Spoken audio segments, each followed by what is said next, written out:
This is a Dragon Blazer production, and I am the little boogeyman. All right.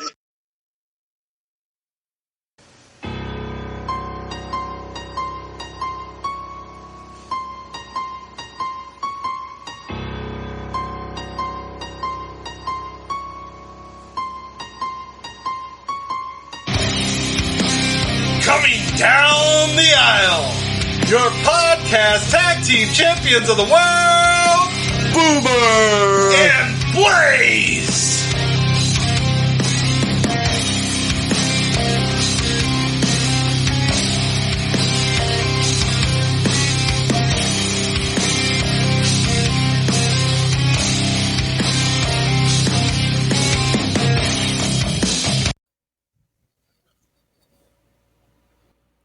Hello, everyone, and welcome to another exciting edition of the Boomer and Blaze Show. I am Boomer.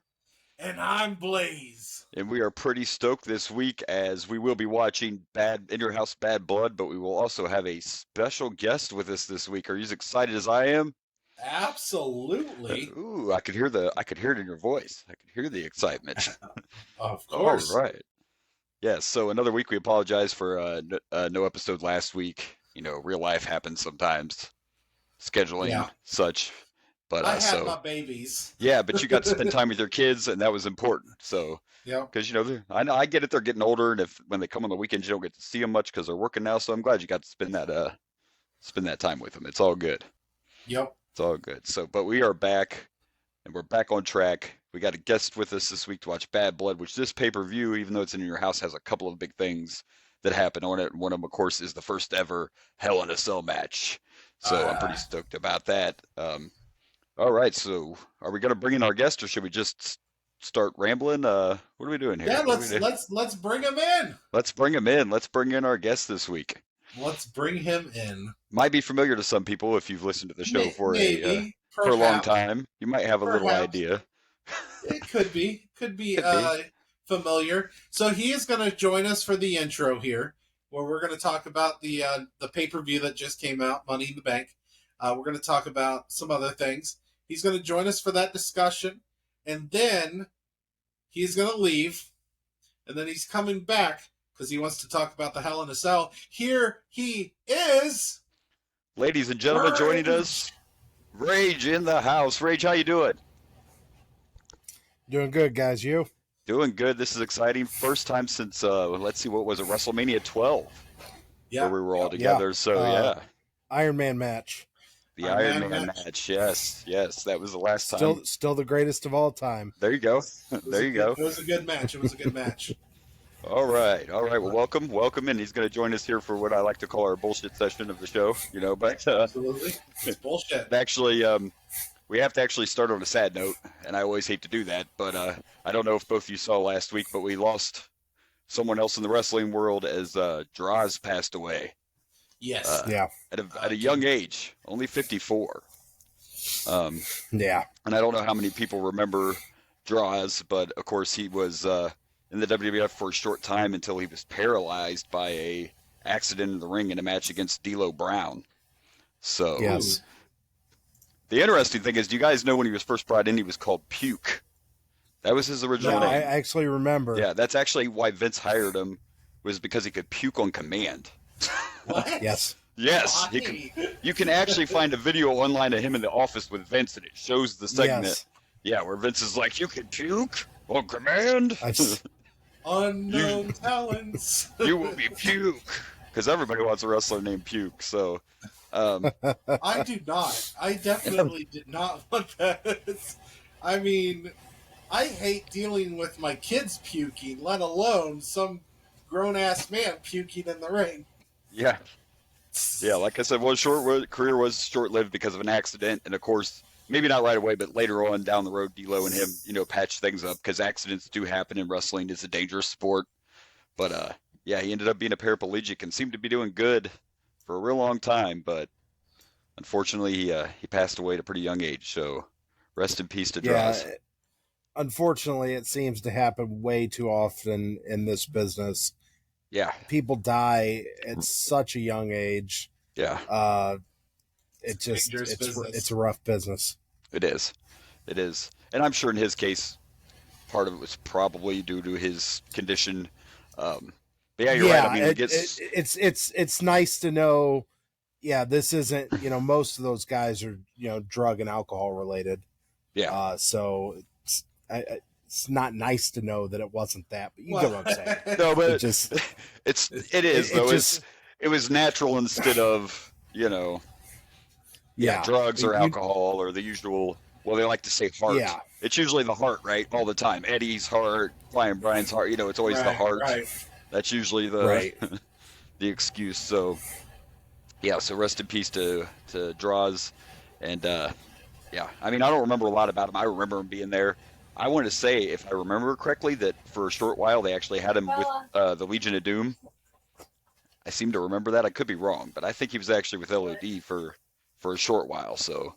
Yeah, I think he was kind of like a third member for a minute. Yeah. Or maybe even replaced one of them while they were injured. Yeah. I do remember very short period of time he was part of the Legion of Doom. That's what I thought. So I'm not totally crazy. That's good to know. No, That's how my memory served me. I'm sure there's pictures online of him in Legion of Doom makeup and maybe if your graphics department get on that, maybe they can. Oh, Jesus, you gotta make me do this quick here, but My graphics. I'll look it up real quick. Yeah, I love to throw stuff at him on the fly all the time, so it's cool. I do it to him. I mean, normally we're prepared. Ever since we switched to this format, we try to be prepared ahead of time with that. But you can still throw wild cards at him. It's fine. I do it all the time. So, but rest in peace to Draws. Yeah, there's a picture right there. It's probably hard to see on the phone, but look yes, look how fast Rage did you that. Were not you were not dreaming. Good. Draws was a part of Legion of Doom. Okay, I thought so. For a short period of time. I unfortunately I don't remember I don't know if it was an injury related reason or what brought upon him. Maybe it was just something for him to do. They needed, I think unfortunately when they brought Draws into that, it was the storyline with Hawk and his drinking problem. Didn't they? Yeah, they did that. Kind of used that, didn't they? Yeah, they did. Oh, yeah. Jeez. We say that now. That stuff doesn't age well, but yeah, that was a thing back then. WCW did it with Scott Hall too. Did a whole drunk angle where he was coming to the ring messed up. Yeah. The old days of wrestling. Yeah. Well, we just watched a pay-per-view where a woman got kidnapped against her will. So I mean, it's. Okay. Yeah, Goldust and Flying Brian fought for Marlena, so that he got Marlena for 30 days when he won, and then it proceeded to drag her out of the arena and throw her into her car. It was a little uncomfortable. And that's how they introduced DDP. Was he became a stalker? He was stalking Sarah. Yeah, he was stalking Undertaker's wife. Yeah. Undertaker's wife. Yeah, the good old days. So. If anybody remembers, Undertaker used to have a tattoo that said Sarah right there. Yeah, which I would never. Oh no, never. He got it. He got it covered. Yeah. Mistakes were made. First of all, it's a bad idea, but I would never get I have several. I would never tattoo here. I couldn't imagine. No, I don't think I would ever do the neck. That would hurt. That would hurt. But yeah, there was a stalker. The stalker storyline. You know, it's like. Yeah. I mean, they couldn't think of anything better to bring DDP in with. It's just, the crazy thing is, that was his idea. That was Page's idea. Oh, was it? Yeah. Oh my gosh, that's even worse. Oh wow. Taped himself. Yeah. I'll be darned. I don't think Vince was going to let him be. This is classic. You're not my character. Vince wasn't going to let him be the DDP that was so successful in WCW. Right. So I'm sure it started with Vince saying we got to come up with something different, and Page just kind of rolled with it. But you know how that old. Okay. If you're not my creation, you know how that goes.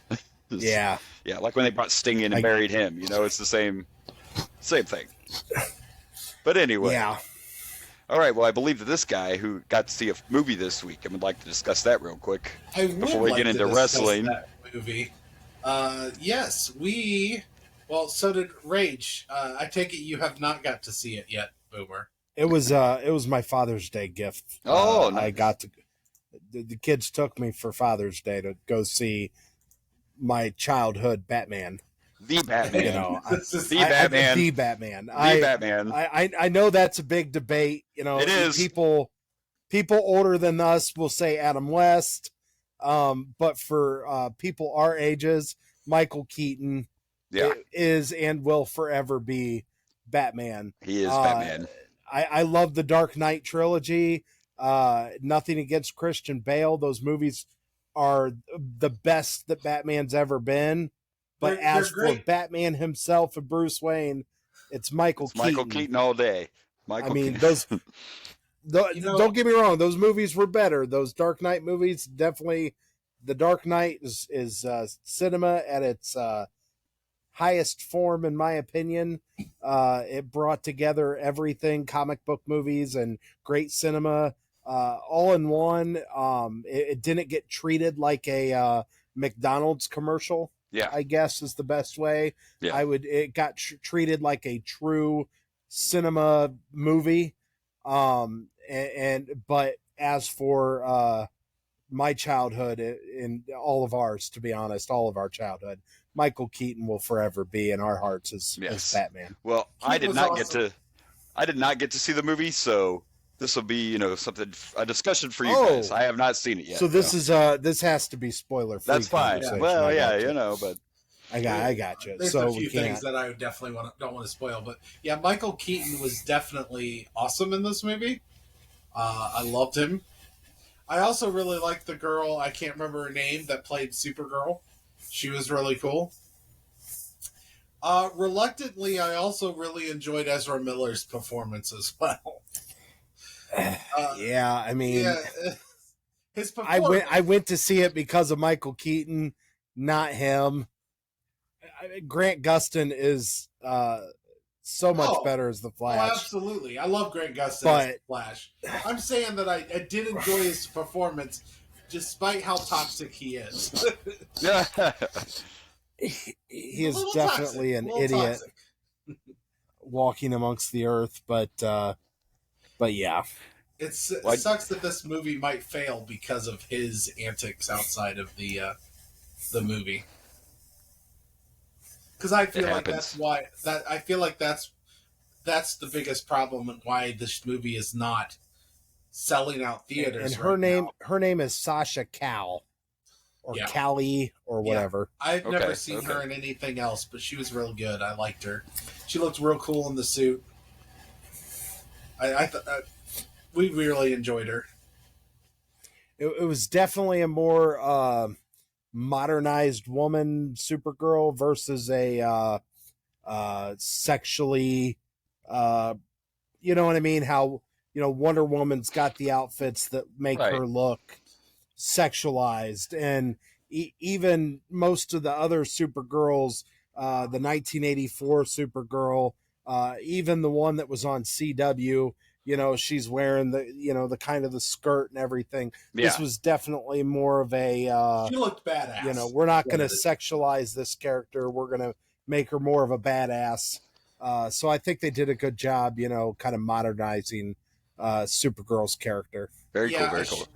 I guess in interviews she even mentioned that she felt that the Supergirl was more androgynous, where she wasn't feminine at all, and she was just a badass, and she was really cool, as she should be. I mean, as she should be. Yeah. She was. Well, I have to ask, because I didn't get to see it. Now I know some things that were filmed for it, but I don't know everything that made it into the movie. So now Batfleck was in this too, correct? Yep, absolutely. Yeah, and that was advertised, so that's not a spoiler. Okay. But here's my real question. Yes. Here's the big question though. Now, was Nicolas Cage's Superman, did that make it into the cut? Do you want spoiled? I want spoiled. Yes, I want to know. This answered. I do want this answer. Did it make it in? Yeah, I do want this answer. Let me put it to you like this. I just want to know if he appeared. Was Nicolas Cage's Superman in there? I'm curious. Have you heard what Kevin Smith has said about the Nicolas Cage Superman? No. Oh, well, because Kevin Smith actually was directing or writing. I can't remember, one of the two. He was either directing or writing Superman, because it was supposed to be Tim Burton. It was going to be Tim Burton. That's right. Directing. He was writing the film. But I know Kevin Smith was involved too. Yeah. and he talks about on An Evening with Kevin Smith, his it's not really a stand-up, but it's him talking to colleges, where they wanted him to write this, and they wanted one of the big thing they wanted was Nicolas Cage as Superman fighting a giant spider. Now, this is the same guy that ended up making Wild Wild West, where I don't know if you remember Wild Wild West. Giant but spider. It involves a giant metal spider. Yes. You get it in this movie. After like 30 years or however long it's been, you get it in this movie. Okay. That's Nicolas what I was Cage curious about. fighting a giant spider.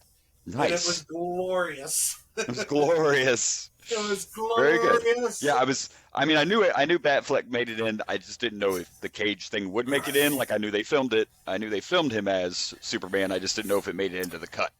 So, without ruining anything for you, because I think you need to watch it. There's a lot of surprises, and you're on the right track. There's even more than that, but there's a lot of surprises. The movie does a great job of honoring all of DC's history, not just, and that's there's a lot of fun moments in it that really, just kind of it's just awesome. Honestly, it's stuff that you wouldn't have been able to get without it being a Flash movie. Right. So they definitely utilize that to be able to put some special things in the movie. And I was hoping that's what they'd do. That's what had me excited when I heard it was coming out, is because there's so much you could do with the Flash and him crossing the timelines and everything. Like, I was hoping that's what they would do, is pull all that together and not waste the opportunity. Out of all sounds like you've already heard about Nicolas Cage. But yes, there's more. Yeah. So there's more than that, but it's a fun movie. Yeah. I will say, and I don't feel this is a spoiler, so I'm willing to say this because I'm trying to keep this spoiler free. There was only one part of the movie that bothered me, and I've already told Blaze this, but the part that bothers me is the greatest car of all time in cinema history just sits there in the Batcave. It never moves. The 1989 Batmobile is in the movie, but it just sits there. It doesn't do nothing. It's just parked. They utilize the Batwing a lot. I was going to say, I see the Batwing in this particular which is awesome. So, I was so happy to see the Batwing, but to see that car ride one more time would have just been amazing and would have completed the whole movie. And they failed to do it, and that bummed me out. I will say this: it kind of it sucks, and I agree. But the fact that he is trying to keep up with a speedster and one of the fastest creatures alive with Supergirl. I'm not asking about logic here. Yeah, don't get logical here. Get logical. I'm just saying I wanted to hero movie. I wanted to see the car move. Okay, I just you could have wrote a scene just to have the car move. Just the Flash could have been like, I wanted to see the car. I wanted to see the car move, and then they could have made a little reference to the old movie. Chicks dig the car. Something. I don't know. Chicks dig the car. I don't know. They could have worked something. It in. They could have. They could have worked it in. Come on. There are some slight other issues I do have with the movie, but I did love it.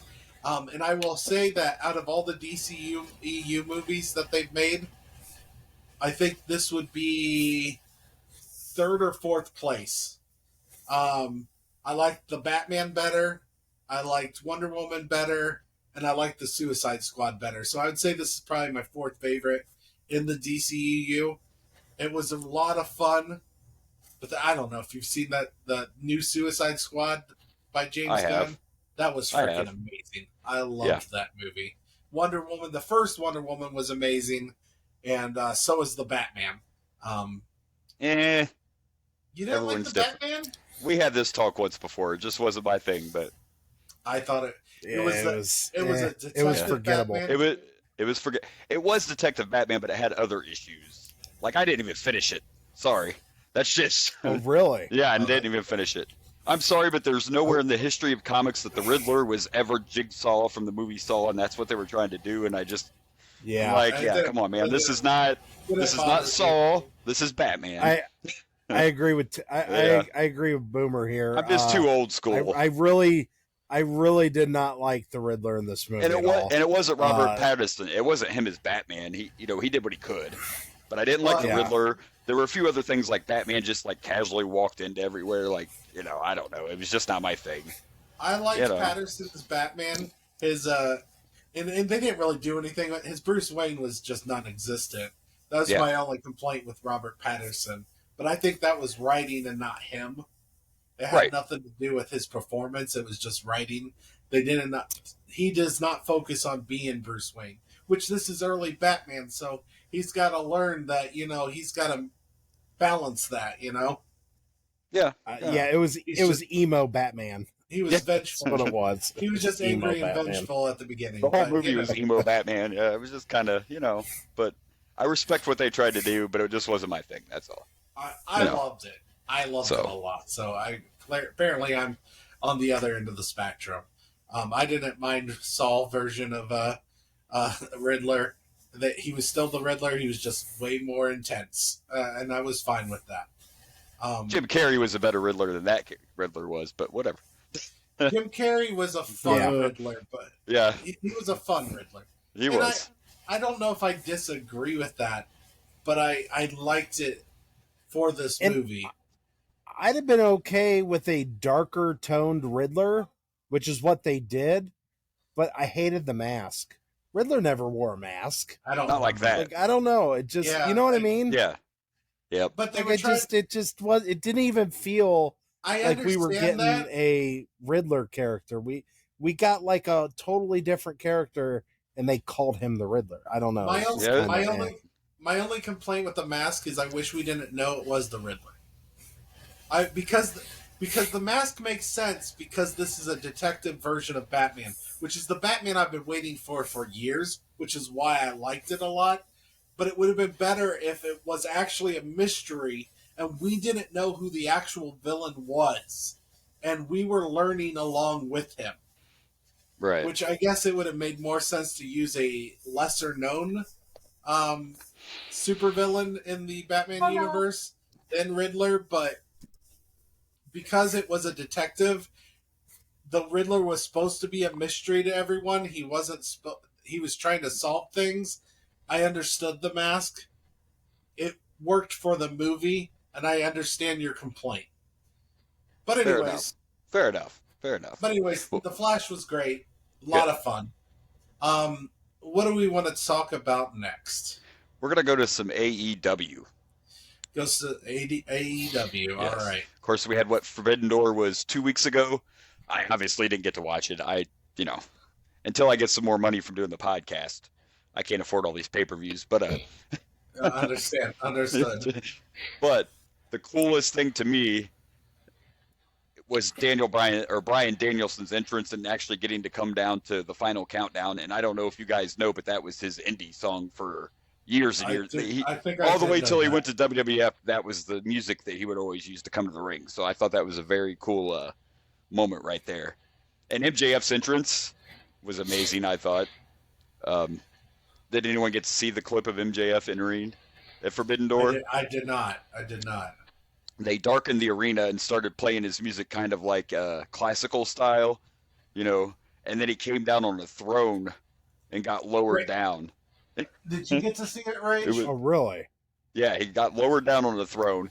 And I don't know what was better, the entrance, or if it was Tony Schiavone being like, oh, look at this. Like, Tony Schiavone's no-selling the entrance to where it's not serious. Like, look at this guy. He is so full of himself, But yeah, it was pretty badass, though. He got lowered down on the throne, so it was pretty cool. But, of course, MJF retained. Punk won his match. I don't remember who it was. It was the Owen Hart tournament match. He won his match. But it was another successful pay-per-view. They're doing something now, though, that I find really intriguing. And what they're doing is they're doing basically it's like the old WCW did it back in the day. They called it Lethal Lottery. They're doing a blind eliminator tag team tournament, and they're literally drawing names to decide who's going to be partners. And the winner of this tournament gets a tag team title shot. So it's kind of an old WCW concept. And so far, like Orange Cassidy and Darby Allin are going to be partners, and then Adam Cole and MJF ended up getting drawn to be partners, and they're in the middle of a feud. So I think that could be an interesting thing to see what happens with this eliminator tournament. It's an old school thing, but I enjoy it myself. It's interesting, I think. I think it's very funny, though, that Keith Lee and Swerve Strickland got drawn to be partners and they're former tag champs. But, whatever. So I did find the entrance if you guys would like to check it out. Oh, for sure. Let's show it real quick. All right. The abilities we have now that we're a video podcast. We love to do this stuff, Yeah, we do. It's pretty great. Yes, I quite enjoyed this. Our AEW World Champion, Maxwell Jacob Friedman, who I have to give the devil his due, Taz. That is not the right entrance. That's not? Nope. It says Forbidden Door 2023. It does, but that is not. Oh. That is it. That's not the. Oh, what a shot. New Japan is an indie. Because he has New Japan as an indie. Apparently, I don't know my stuff as well as I thought. It was not at Forbidden Door that he did that entrance. Oh. My bad. So what's the... It must have been the pay-per-view right before Forbidden Door. I thought it happened at Forbidden Door. See, that's what I get for not doing proper research. Fire me right now. Oh, my. Well, we didn't record last week, to be fair. To be fair, we didn't record last week. That's fair. So it threw me off. So anyway, another successful pay-per-view. Fake news. Fake news. All right, do we have more AEW, or are we on to WWE? We can move on. Okay. It would have been All Out or Double or Nothing, maybe. I don't know. It was the pay-per-view before Forbidden Door. My bad. Anyway, let's move on to the WWE. Let's talk about Money in the Bank. Now we're talking. Let's talk about some Money in the Bank. I liked it a lot. It was another good. I have to say that I think so far this year, of course, you can see the difference with Vince. I'm not saying Vince isn't around at all, but you can see a difference in the regime because I think pretty much every pay-per-view has been solid this year. Sorry, I'm not used to calling them PLEs. They're premium live events now, whatever. Yeah, I know. Yeah, but, I haven't got used to that yet either. I think they've all been...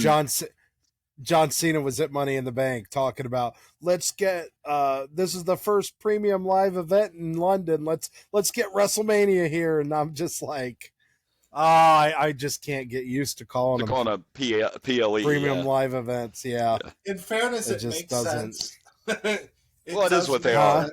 It does make sense. They're not pay-per-views anymore, so it makes sense. It's just weird. Not. It's just weird to call them that. And there's one thing Rage already brought up. John Cena, of course, made an appearance just to really be there and tease that maybe WrestleMania is going to come to London. Yeah, I mean he didn't do anything but come out and like suck up to the crowd and blah blah blah. It was just a spot, but I mean he got a big pop. Those people in London were totally hyped up. This is what I was telling them when we were talking about, I think, Backlash in Puerto Rico. Like, we're so used to having WWE here that sometimes the crowds can be hostile or dead or whatever. But when they go somewhere they haven't been in a long time, the crowds are on fire, man. Like, they popped huge for John Cena. They sung Cody Rhodes' entire song. They just didn't do the whoa. They, like, sung every word. It's just a different environment. Yeah. And, of course, there's people saying they're trying to copy AEW because they said something about WrestleMania in London, and AEW is about to have a big pay-per-view at Wembley Stadium. And, those people are just marks. I was going to say, what are you monopolizing where people can go do shows? There is no... I mean, come on. I watch both, and I am a fan of AEW. I think they do a lot of things right, but there is literally nobody in WWE sitting around going, oh, man, we got to do this because AEW is going to... That's not happening, people. WWE's always been the number one company. They probably always will be. It's not a copy. Like, so you're saying AEW is about to have a big show in London? Yeah, they are going to do All Out All Out or All In, one of those at Wembley Stadium. Okay, well let me play devil's advocate here. Is that because WWE had Money in the Bank in London, right? Or is AEW copying WWE because they went to London? Who was the last one at Wembley Stadium? That would have been the WWE when they had SummerSlam there. The Bulldog and Brett fought, So who's copying who exactly? Exactly. I talk about all the time how there's so many scary similarities between AEW and WCW. Not that I say they're failing, but you can see a lot of similarities in the baby company. AEW, just focus on AEW and don't worry about what WWE's doing, and you'll be fine. Right. WWE's not worried about what you're doing, so just let it go. But anyway, yeah. What about opinions on Money in the Bank winners? So Damian Priest walked away. So first off, let's say that I think the women's beat the men's in quality, in my opinion. I thought the match was more entertaining. The women's was just freaking phenomenal. The men's was good too. They were both great matches, but they had some botches where I thought poor Logan Paul was about to die. I mean, that one move was completely botched, and I saw him bleeding after the match around the shoulders, and definitely they did not hit that Ricochet move with him correct at all. But that was supposed to be their big high spot of the match. Yeah, and they screwed it up. The women, on the other hand, holy crap! That one, I'm trying to think of the name of the move. Basically a flip power bomb off the top of the ladder onto the other ladder. Yeah. Oh my gosh, that girl just bounced off of that. That looked so painful. That's something else a lot of people noticed is better ladders, right? They're using different ladders to where they don't break. And in a way, I think that's what makes everything look more painful. Back in the day, the ladders always snapped back in the day. Now, if you see someone get power bombed on a ladder and it just bounces, it doesn't break. It's that looks way more painful. It's the same with a table. Yeah. People think going through a table's worse, but if you hit a table like an announcer's table and it doesn't break, that usually hurts worse than going through it. Yeah. So Damian winning the men's. And yeah, I was a little surprised about that. I was rooting for L.A. Knight. Yeah. L.A. Knight's also who I wanted, but I get it. This is one of those everybody expected L.A. Knight to be the winner, and so you throw something different at him. Oh, they definitely kept teasing that L.A. Knight was probably going to be the winner the whole time, so it was a huge shock. It was. But I don't hate this winner. I like the winner. I like Damian Priest winning. Yeah, because it's going to bring more storylines. L.A. Knight will be fine because L.A. Knight is super over. So he didn't need it. And to be honest, me personally, I've always been a fan of a heel having the Money in the Bank briefcase. I think it works better, because the whole point of having that briefcase is you wait till the champion's down and out and beat up and can't fight, and that's when you cash that bad boy in. So I thought it's always worked. Yeah, and that's more of a heel move. It's more of a heel move, yeah. So I've always preferred the heel. Better, absolutely. It's like when John Cena won it, and he didn't even surprise anybody with his cash in. He literally announced it the week before he was going to cash it in. Most boring cash in ever, yeah. Most boring cash in ever. So it does work better, I think, with a heel. Even if LA Knight would have had it, he would have had to cash it in on Roman for it to get over, I'm sure. So I'm okay with it. I see what they're doing. And it leaves a lot of interesting storylines, especially if at some point Finn Balor becomes the champion. Then it's going to make it even more interesting, So I was going to say that this is definitely, and you could tell later in the paper, or the paper, I'm going to call it pay-per-view. You know what? That's fine. We do what we Let's want. just, on this show, can we call it pay-per-view?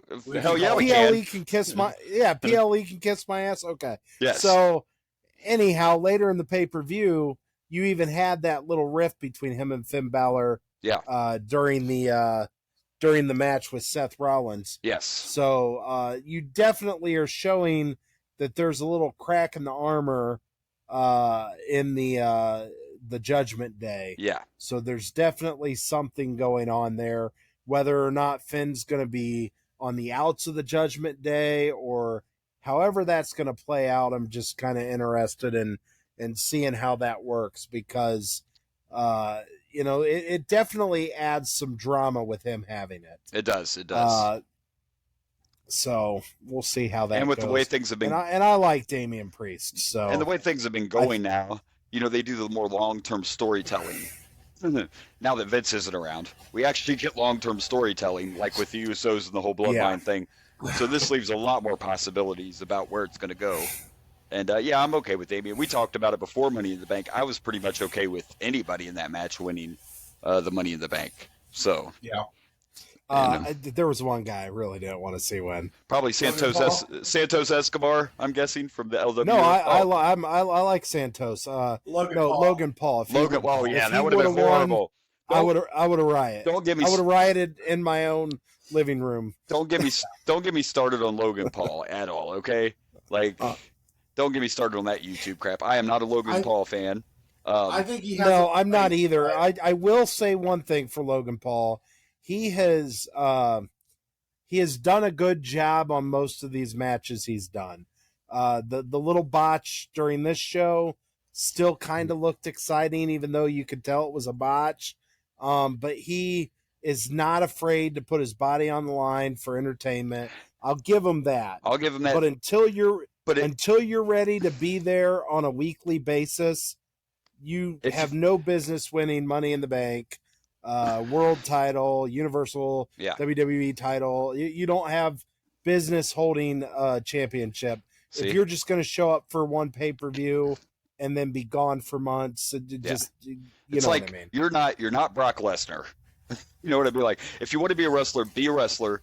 And then I have kind of the same problem some of the people there do. Like, Becky Lynch said it publicly in an interview. Her problem is, even at Money in the Bank, you're telling me that all of them people in the locker room, there wasn't someone else that should have been in Money in the Bank that's there every day wrestling, that's there every week, that's on Raw, SmackDown every week, that could have been in Money in the Bank instead of Logan Paul. Like, I get it. He's an attraction. And even at WrestleMania, I felt Seth Rollins deserved a better opponent than Logan Paul. I know he won, but he's Seth freaking Rollins. I don't know. That's my whole thing. Is if you want to be a wrestler, be a wrestler. You know? I don't mind that, but I know the world title. So do what?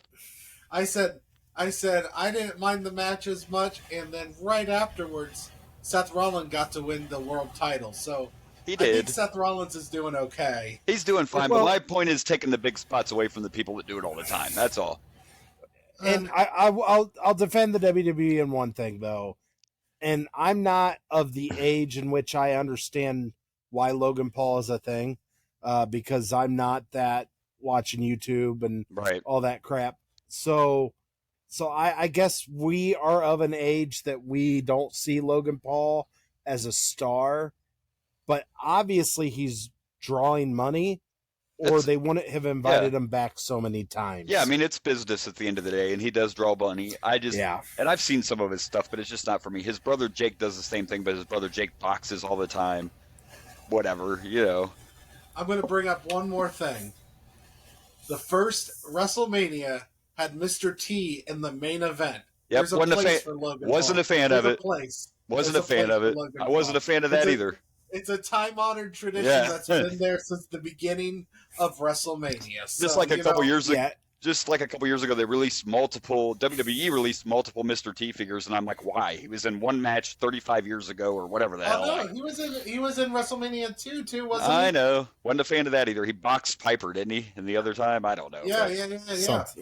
I wasn't a fan of that either. It made more sense in WrestleMania 1, though, because Vince was trying to establish something. They're already established now. Like, WrestleMania is huge no matter who's on the card. WrestleMania is WrestleMania. Okay, so I get that, but I don't. It'd be one thing if Logan Paul went in there and he was a shit wrestler and he was not enjoyable to watch. I've enjoyed every match Logan Paul's been in. I don't like Logan Paul. I was gonna say that's fine. I've enjoyed every single match. It's fine. You've enjoyed it and he's entertained you, but don't you dare sit there and call him a wrestler because he's sure not a wrestler yet. Just because you go in there and do some high spots doesn't make you a wrestler.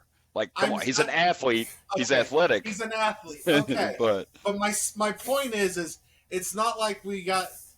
It's not. Who was it? LT? Who was LT? Bam Bigelow facing? He's LT. not. Although I guess that was even more impressive than we expected.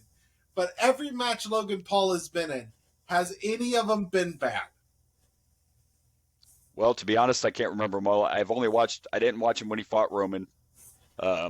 I've really only seen his WrestleMania match and Money in the Bank. Those are the only 2 matches I've seen. So with Logan Paul. Well, every time he's in there, he's been good. Yeah. So and it looks like I would they're also be upset if he would have won Money in the Bank. Oh, I think everybody would have been. Everybody would have been upset. But everybody. It was still enjoyable to watch in that match. Yeah, I would. Even though he almost died. It would have shocked everybody if he would have won the Money in the Bank briefcase too, but. No, I wouldn't have wanted that. I think. Now I do agree with Rage. I think the women's was more entertaining. I do agree with that. The finish was something I've never seen in a Money in the Bank. It was a creative finish. The finish was amazing. The finish was great. It was very creative. The finish was great. Cuff them together like that. So that was a good one. And the storytelling was amazing. The fact that Bayley tried to screw Io Sky right earlier in the match, yeah, and then it came back to bite her in the ass. I mean, yeah, it wasn't like, oh my gosh, Io, why did you do that to Bayley? It was like this happened earlier in the match. They've kind of been teasing the tension between the two of them ever since Io got her title match. A couple weeks ago, she got to face the champ. And the storytelling and the way that match ended was just hilarious, amazing. Bayley didn't even look mad. If you saw the picture, Bayley didn't even look mad. She looked so proud. It's kind of interesting. I didn't even really think about it until we were talking about it out loud, that both Money in the Bank winners are members of a faction, which adds a whole other layer to their story. So, and they're not the leaders of their factions. Yeah. The sad thing is the Bayley faction. I mean, with what's her name being out right now, it's really just the two of them. Yeah. Fair enough. The third girl, I losing her name at the moment, but that's okay, because I get Io's name wrong all the time too. I'm always like Io, so I get it. it should be Io Shirai, but they changed it when they brought her to the main roster. Right. It's Io Sky now. Sky, yeah. I still want to call her Io Shirai. Right. I don't know what the heck the problem with that name was, but whatever. Because it's common. They like to tweak that stuff. It's common for them to change it when they move them. But well, if we're going to talk about storytelling, we have to talk about the Bloodline, because that was the once again the Bloodline steals the show. Like it's sad it's coming to an end. It's shocked the crap out of me. Yeah. I mean, did anybody expect the Usos to actually beat Roman Reigns? I was shocked. I expected them to beat it. I did not expect the Usos to be the one to pin. But it was perfect storytelling. Yeah. The first person to pin Roman Reigns. Like, I expected them to pin Solo and not Roman. And it was a shock. It was chef's kiss. Unfortunately, Boomer kind of spoiled that for me. Sorry. Because of his great job on the Boomer and Blaze Facebook page, I woke up the next morning with a giant thing, Jey Uso, that is all. And I quickly tried to get rid of it, but I pretty much knew something happened big with Jey Uso. Now the rumor is it was still great. And you also know they pointed out that Jey was also the first person to ever pin Roman back in the day, like when Roman first came in. Jey was the first person to beat Roman back then too. And the rumor is this is all building to the rumor is Jey is going to get the title shot at SummerSlam, and that's why all this is happening. That's huge. That's huge, the rumor. Great storytelling. Yeah. That's awesome. But I just thought it was great. I also was in the same boat as Blaze. I didn't get to watch it live. I mean, it was at 3:00 Eastern. Yeah. On a Saturday, and my kids were all in a parade. Oh yeah, I didn't watch it live. I was at work. Yeah, so. we had fireworks that day. They were all on the parade. So I literally avoided Facebook until I was able to watch it Sunday. And I just did not play on my phone at all for Facebook.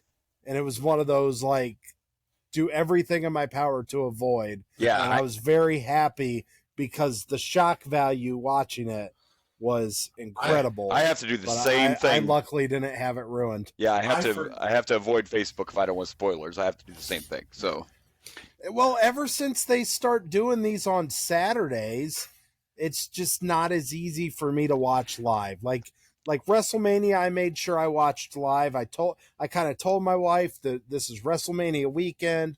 I'm gonna watch this. I'm gonna make time to watch this.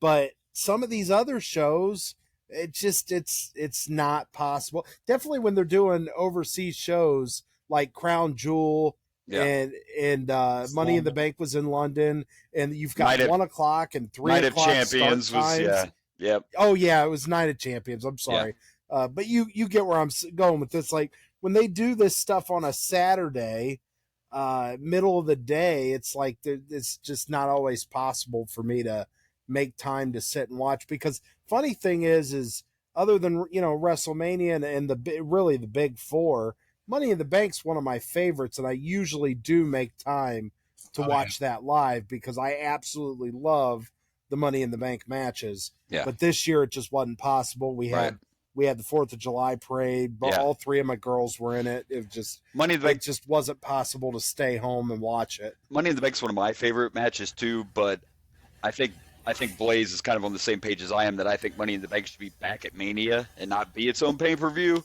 But that's just my opinion. Like, especially now, you have 2 nights of Mania. You could do the women's ladder match one night and the men's match the next night. I just miss Money in the Bank being a part of WrestleMania.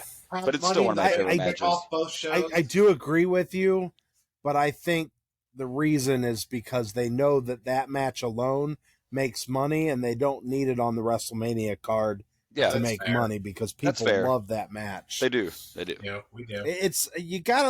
Sometimes you just gotta look at it on a business standpoint. Oh yeah, because at the end of the day, it's a business. That's just, we forget that as fans. At the end of the day, it's a business. That's just all there is to it. Yeah. All right, Bloodline was awesome. I want to bring up one more thing at Money in the Bank. Okay. Oh, I know what you want to bring up. What I want to bring up? A little tribute gear that a certain wrestler wore. I want to bring it up. Actually, there was 2 tribute gears. Oh, we're going to talk about Shayna Baszler and Ronda Rousey. Yes, we are. Yes, we are, right there. Look at that. Yep. I saw that. She's got the Majin Vegeta on her forehead. She's wearing, what little bit is there, but Vegeta's... It's Trunks jacket, Vegeta's jacket. Top. Yep. Yes. And then the Majin Buu logo from Babidi, when Babidi corrupted people and gave them the Majin. I caught it right away. Did you? I know. I loved it. Did you see the other really cool outfit that was homage was done? Well, the one I noticed was what the man wore. What Becky Lynch wore is the one that I noticed. Becky Lynch, exactly. Yes. She wore a why can't I think of her name right now? X-Men. Phoenix. Yes. Jean Grey. Yes, that's Jean Grey inspired. Was it the Phoenix outfit? Yes, that Phoenix? That's what she was trying to do. Yeah, hers was the Phoenix, specifically so Phoenix. Jean Grey Phoenix outfit. Yeah, it was cool as well. Yes, it was. Yeah, yes, I had to bring up the outfits because, look, I'm a big Dragon Ball Z fan. Have been since I was a teenager, and this was just like, I was very excited. See, and actually that was great storytelling too. Did any of you have any idea that Shayna Baszler was going to turn on Ronda Rousey? Do you want to know the truth? I did. Only because I know where this is going and from my inside source. So I already knew it was happening. But, so yeah, I knew it was coming. I did. It shocked me. But I was shocked. That's good. It should. That's what it's supposed to do. I just know more than I should. That's all. Ronda's contract's coming up. She says she's leaving and she wanted her last feud to be with Shayna. So that's why all this happened. So yeah, I knew it was coming. Only for that reason.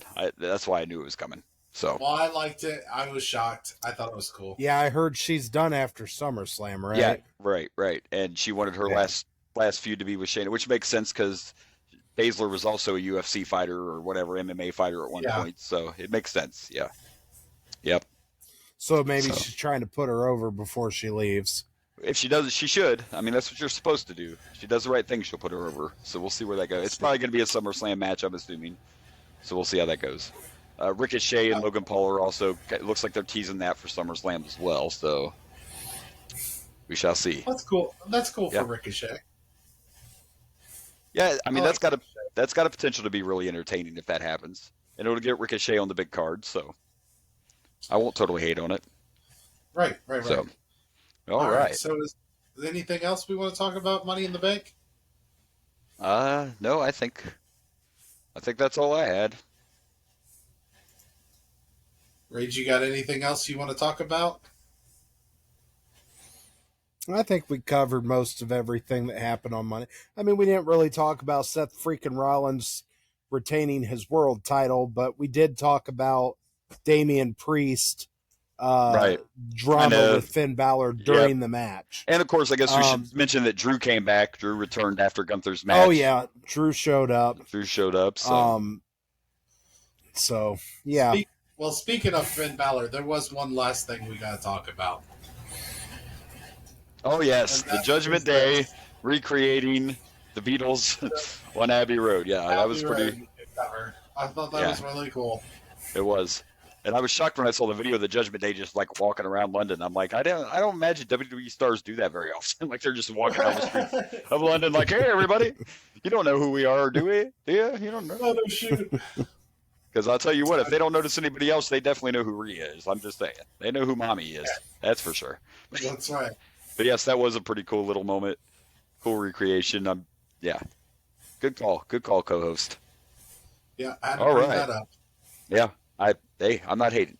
Anything else we need to talk about? I don't know. I don't think so. I'm excited to get into Bad Blood. Yeah, like I said, there's a couple of major things that happen on this in your house. Besides it being the first Hell in the Cell match, there's also a pretty big debut, but we don't want to spoil it for anybody, so we'll just save that in case you haven't seen it. And I'm almost positive I've never seen this Hell in a Cell match. I have. I'm almost positive you have because we watched this live. Oh, shit. Yep, you're right. I forgot. I won't spoil it. You probably just clicked in his head. But we watched this one live. Okay. I remember watching this one live. I forgot about the match, but I know the moment you speak of, and you're right. I did watch this live. Yeah. But it's been a long... Well, this will be interesting. This might be the first pay-per-view that I've watched on the show that I know for a fact I watched when I was younger. Now that you were reminded, he forgot he watched it, but I don't think we watched any of the major pay-per-views with you. We watched like Saturday Night Main Event when we were kids, right? You didn't get? Did you get the pay-per-views when we came over? No, because I was always at my friend's house, whose parents bought him all the pay-per-views. So yeah, they were never at my house. I was always somewhere else watching them. So yeah. I think this may be the first pay-per-view that I can think of that this will be the first time that I've actually seen one that I'm about to watch. Back then, my best friend got his dad bought him every pay-per-view every month, and he bought him WCW and WWF pay-per-views. So back then, that was 2 pay-per-views every month, and I don't remember what they were back then, $20, $30, whatever. But yeah, he would get every one. So that's where I was every time there was a pay-per-view on. I just realized I'm glad you brought that up because I don't think I've told Rage what we're about to start doing. We're about to start watching the WCW pay-per-views. We're gonna really. Yeah, what we're gonna do is after every major pay-per-view, so that's WrestleMania, the Big Four. The Big Four. We're gonna watch one of the original WCW pay-per-views in order, like we do with the WWF, because we're like, you're just gonna slide them in. Yeah, we're just gonna slide in our DMs, slide in the DMs because the reality hit in we're never going to be done with the WWE pay-per-views. That's never going to happen. So yeah, right. So we just figured we'd start sliding them in, just slide the DMs. That's all. And by the way, so where are you going to start? Are you going to start old school 1983. WCW, or you start Yep. like NWO time? Nope, we're starting. What's the plan? We're starting We're old starting school. with was it Okay. Starcade? Is it Starcade? Is the first one? I believe so. It was like 1983. So we're actually going to start Technically, I think before it even is WCW. yeah. Technically, we're going to start when they're the NWA, but it's the first pay-per-view on the network. So it's technically right before their WCW, like the year before they get bought out. So, Gotcha. But yeah, we decided, and of course, Rage, because I know you're a huge fan. When we get there, we're going to do NXT pay-per-views in order once we get to that's get just to gonna them. go along. Yeah, Yeah, that's along just with gonna it, go yes. along. Yeah. That's going to We're stay in just gonna- stride. Well, tell you what. Invite me to Bash at the Beach. we You'll gotta- know the one. The famous that'll Bash be- at the Beach. You're talking Yeah, about the that'll Bash be at the Famous Beach. Bash at the Beach. The Bash at the Beach. Gotcha. We'll I know what get you're to So, that you in can about just- 10 years. You 10 can give me a years, ring. You can give me a ring for Yeah. that That'll- one. That'll be a while, but A little bit. You got a ways to we go. gotta go through the 80s first. Yeah. All right. Yeah. Yeah, it'll take a Yeah. minute. And I'd like to somehow slide in the why do I want to say the XFL? I don't know. Not Oh, ECW. ECW. Eventually. I Eventually, was drawing a blank. Yeah, I'd like to somehow slide them in, but let's see how this goes with the WCW pay-per-views first.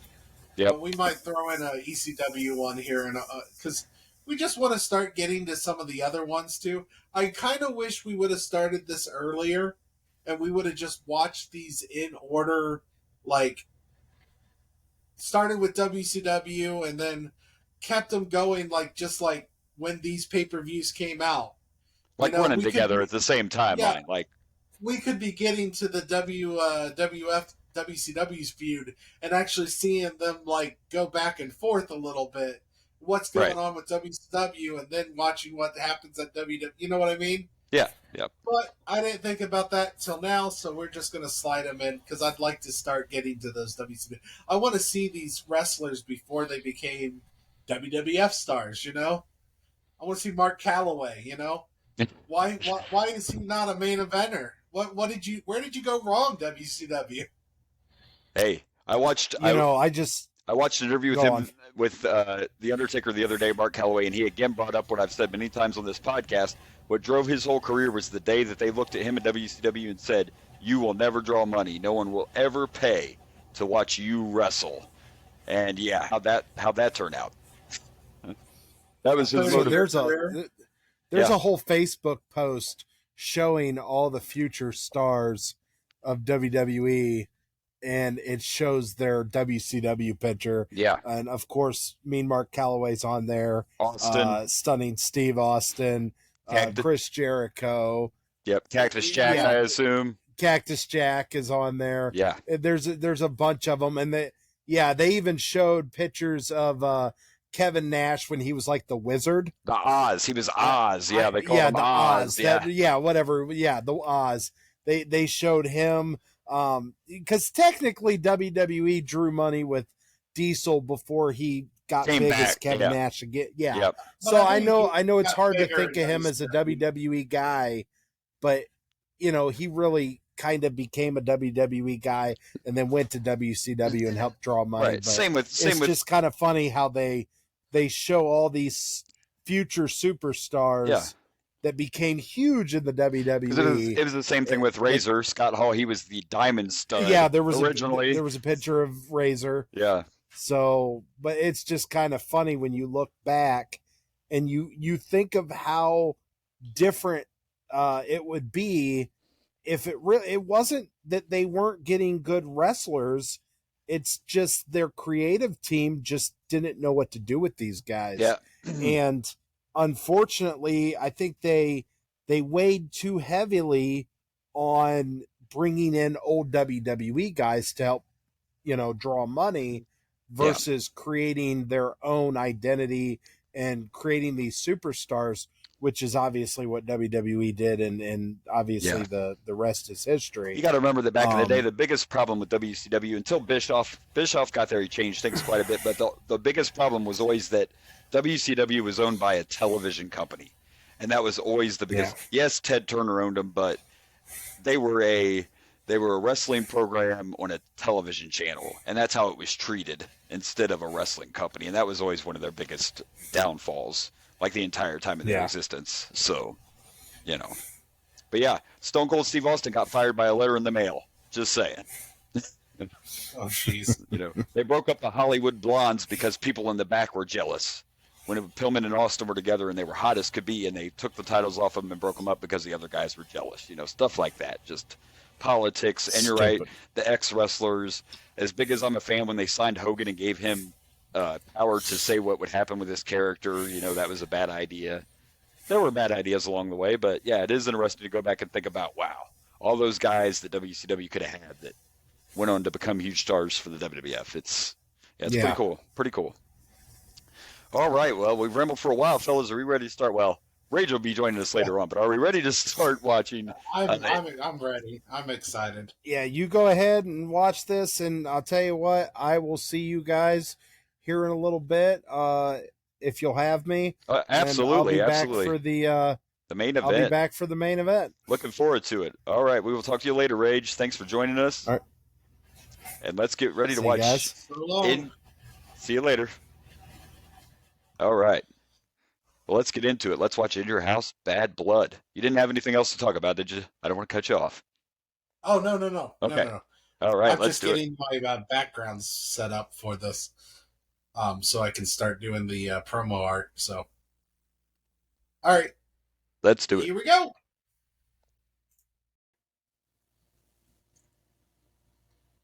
All right, so to start off the pay-per-view, we get a little package talking about our main event we're going to see later, which is Shawn Michaels versus Undertaker in a Hell in the Cell. Then we get our commentary team of Vince, JR, and the King, and one of the first things they bring up on the pay-per-view is the fact that Brian Pillman has just passed away. And, of course, this is before they know exactly what happened. We were kind of talking about this at the beginning of the podcast. This is one of those situations where they said it was the heart. But yeah, they mentioned it in here and said we don't have any details and we'll let you know more later. So, and as you can see from the graphic, our first match, this was supposed to be a 6-man tag team match, and Ken Shamrock is still injured from that horrific spine buster from Farouk, apparently. So instead of a 6-man tag, we got a handicap match, and it's the Nation of Domination against LOD. But I will point out that it was only Rock, D'Lo, and Kama against the LOD. It wasn't 4-on-2, it was only 3-on-2. But good way to start. And I can't help, just because we know where things go, like I'm watching this and I should be like behind LOD, but I'm just like, let's go Rocky. I'm not. It's Rocky. Let's it's go our first Rocky. Version of heel Rock, and it is. It was awesome. We got our first Rock Bottom. We did. Well, we saw one. I can't remember the exact pay-per-view, but we saw one on a ramp. But it wasn't a finisher. It wasn't a finisher. Yeah, that was outside, and it was probably him just playing around. That didn't count. Right, that did not count. This was the first. This was the first official Rock Bottom. This was actually a good handicap match, and I didn't mind it because we saw shenanigans, but that's what happens in a handicap match. Even JR King on the commentary, or one of them said, "This is what happens when you're in a handicap match." They gave Hawk the mic, and he basically talked about Shamrock being injured and was like, if you think that we're going to back down from you, the gods have said, no, I'm joking. He didn't go all Ultimate Warrior. He just basically said, if you guys think we're afraid because Shamrock ain't here, you got another thing coming. We're going to do this. So let's do it. But the interesting thing to me was, even though it was 3-on-1 and the Nation was getting the advantage multiple times because the ref couldn't keep track of it and all this, Farouk still come down. They needed that one other person. They needed that little more help to defeat the LODs. So Farouk came down to cause a little bit of a distraction. But I thought it was a fun opening match. It was a good way to kick off the pay-per-view. I liked it. And I just love, I guess we were talking about this a little bit at the beginning of the show anyway, how it's just go back and you know what you know now, and to get to see all this stuff and how it develops and it goes through, it just, you have a different set of eyes, and it's exciting. And you actually had the awakening moment that you realized you did watch this pay-per-view live and just kind of forgot about it. But, it's been a long time ago. I watched it when it aired too, but I can't tell you the last time that I actually watched this pay-per-view. Let's be honest, you already know. When I watched it. When did this release? That's the last time I watched this pay-per-view. Right. I mean, we can be honest that before I even started doing this podcast, I used to watch random wrestling paper. I'd go back and watch it, but it's been a long time since I've since I've seen this one too. But I use this podcast as an excuse to watch a bunch of old wrestling. Right. Well, I was just like, I'm a nerd and I have nothing better to do. I'm going to go back and watch old wrestling. There's nothing wrong with that. But definitely a good way to start. And as you mentioned, there was a little distraction there, and the ref didn't see it. Kama came in and gave a little kick to the back of the head before Rock applied the rock bottom, and it was game over. It was great. Game over right there. And they are still calling him Rocky. I told you that I do believe, I think it's after Farouk leaves the nation and Rock becomes the leader, he starts calling himself The Rock, and he'll even start wearing trunks, that say The Rock on it. So we're getting so close to The Rock. But good way to kick off the pay-per-view. It wasn't a real long match, but it was a fun match. You had one of your top, babyface tag teams in there. The fans were into it. Yeah, I mean, it was a good, decent way to kick off the pay-per-view. My stomach dropped a little when they mentioned the Brian Pillman thing. I'm like, oh, we got to take the good and the bad with the wrestling, just because, I mean, technically Brian Pillman did not know he had a heart problem, and he did have one, but unfortunately there were other things involved that caused the death. Yeah, drugs are bad, kids. That's all we can say. So Drugs are bad. Drugs are bad, okay? But show us Mr. Mackey. Yeah. But the show must go on, and the Nation of Domination pick up the win in our opening bout. And yeah, I'm gonna give this 3 rock bottoms. I was really excited about this match, and I enjoyed it a lot. I was gonna go with 3.5. And damn it, I took your rock bottoms. And, you know it, because of course I had to correct you. You were like, we just saw the most electrifying move in sports entertainment. I'm like, no, we didn't.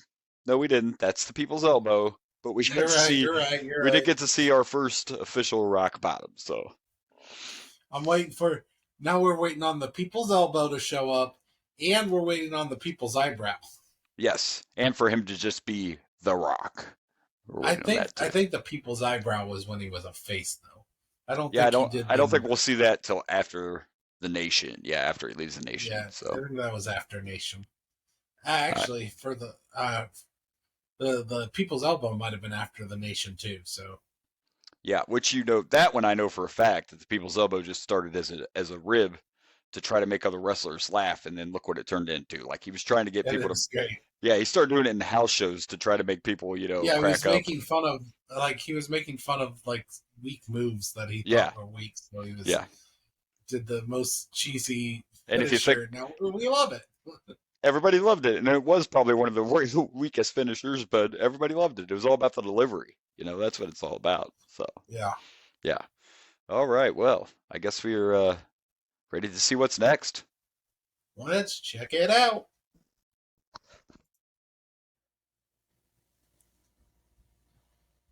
All right, so as you can see, our next match is absolutely nobody. No, I'm just joking. So when we came back, they brought up the fact again about Brian Pillman and sent out prayers to his family and all that. But originally, we were supposed to see Dude Love versus Brian Pillman.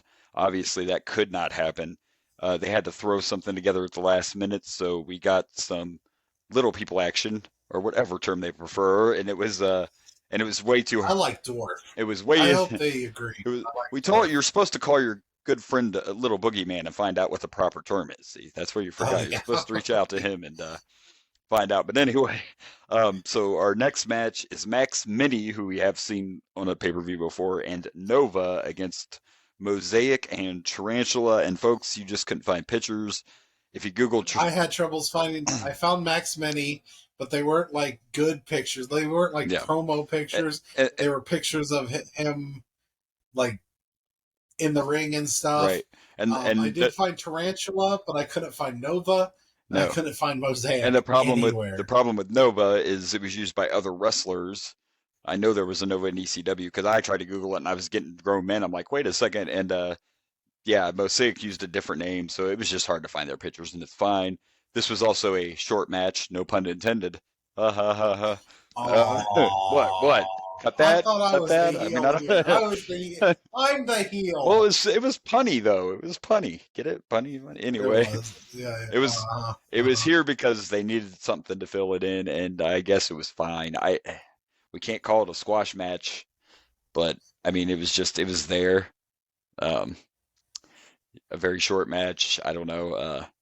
It changes the vibe, man. Like, and it's amazing that. I mean, they're all professionals.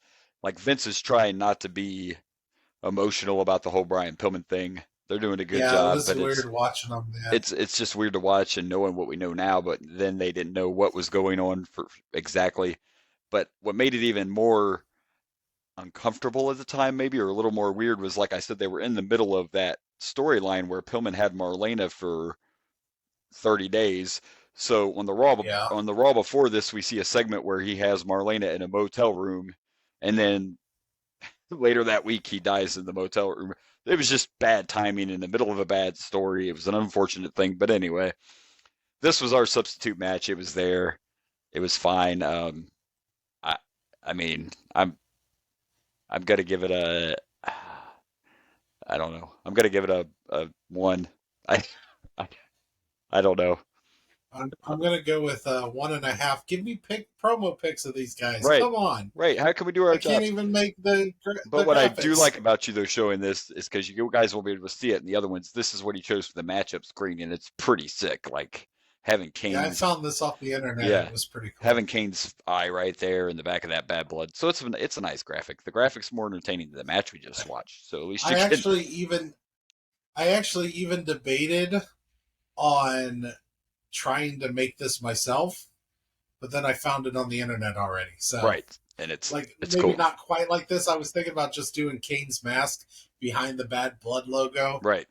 Doing that something like that. But I thought this was really cool. Yeah, and I was like, well, I'll just use that. I found it and it fit, and yeah, it was perfect. So yeah, we got through that.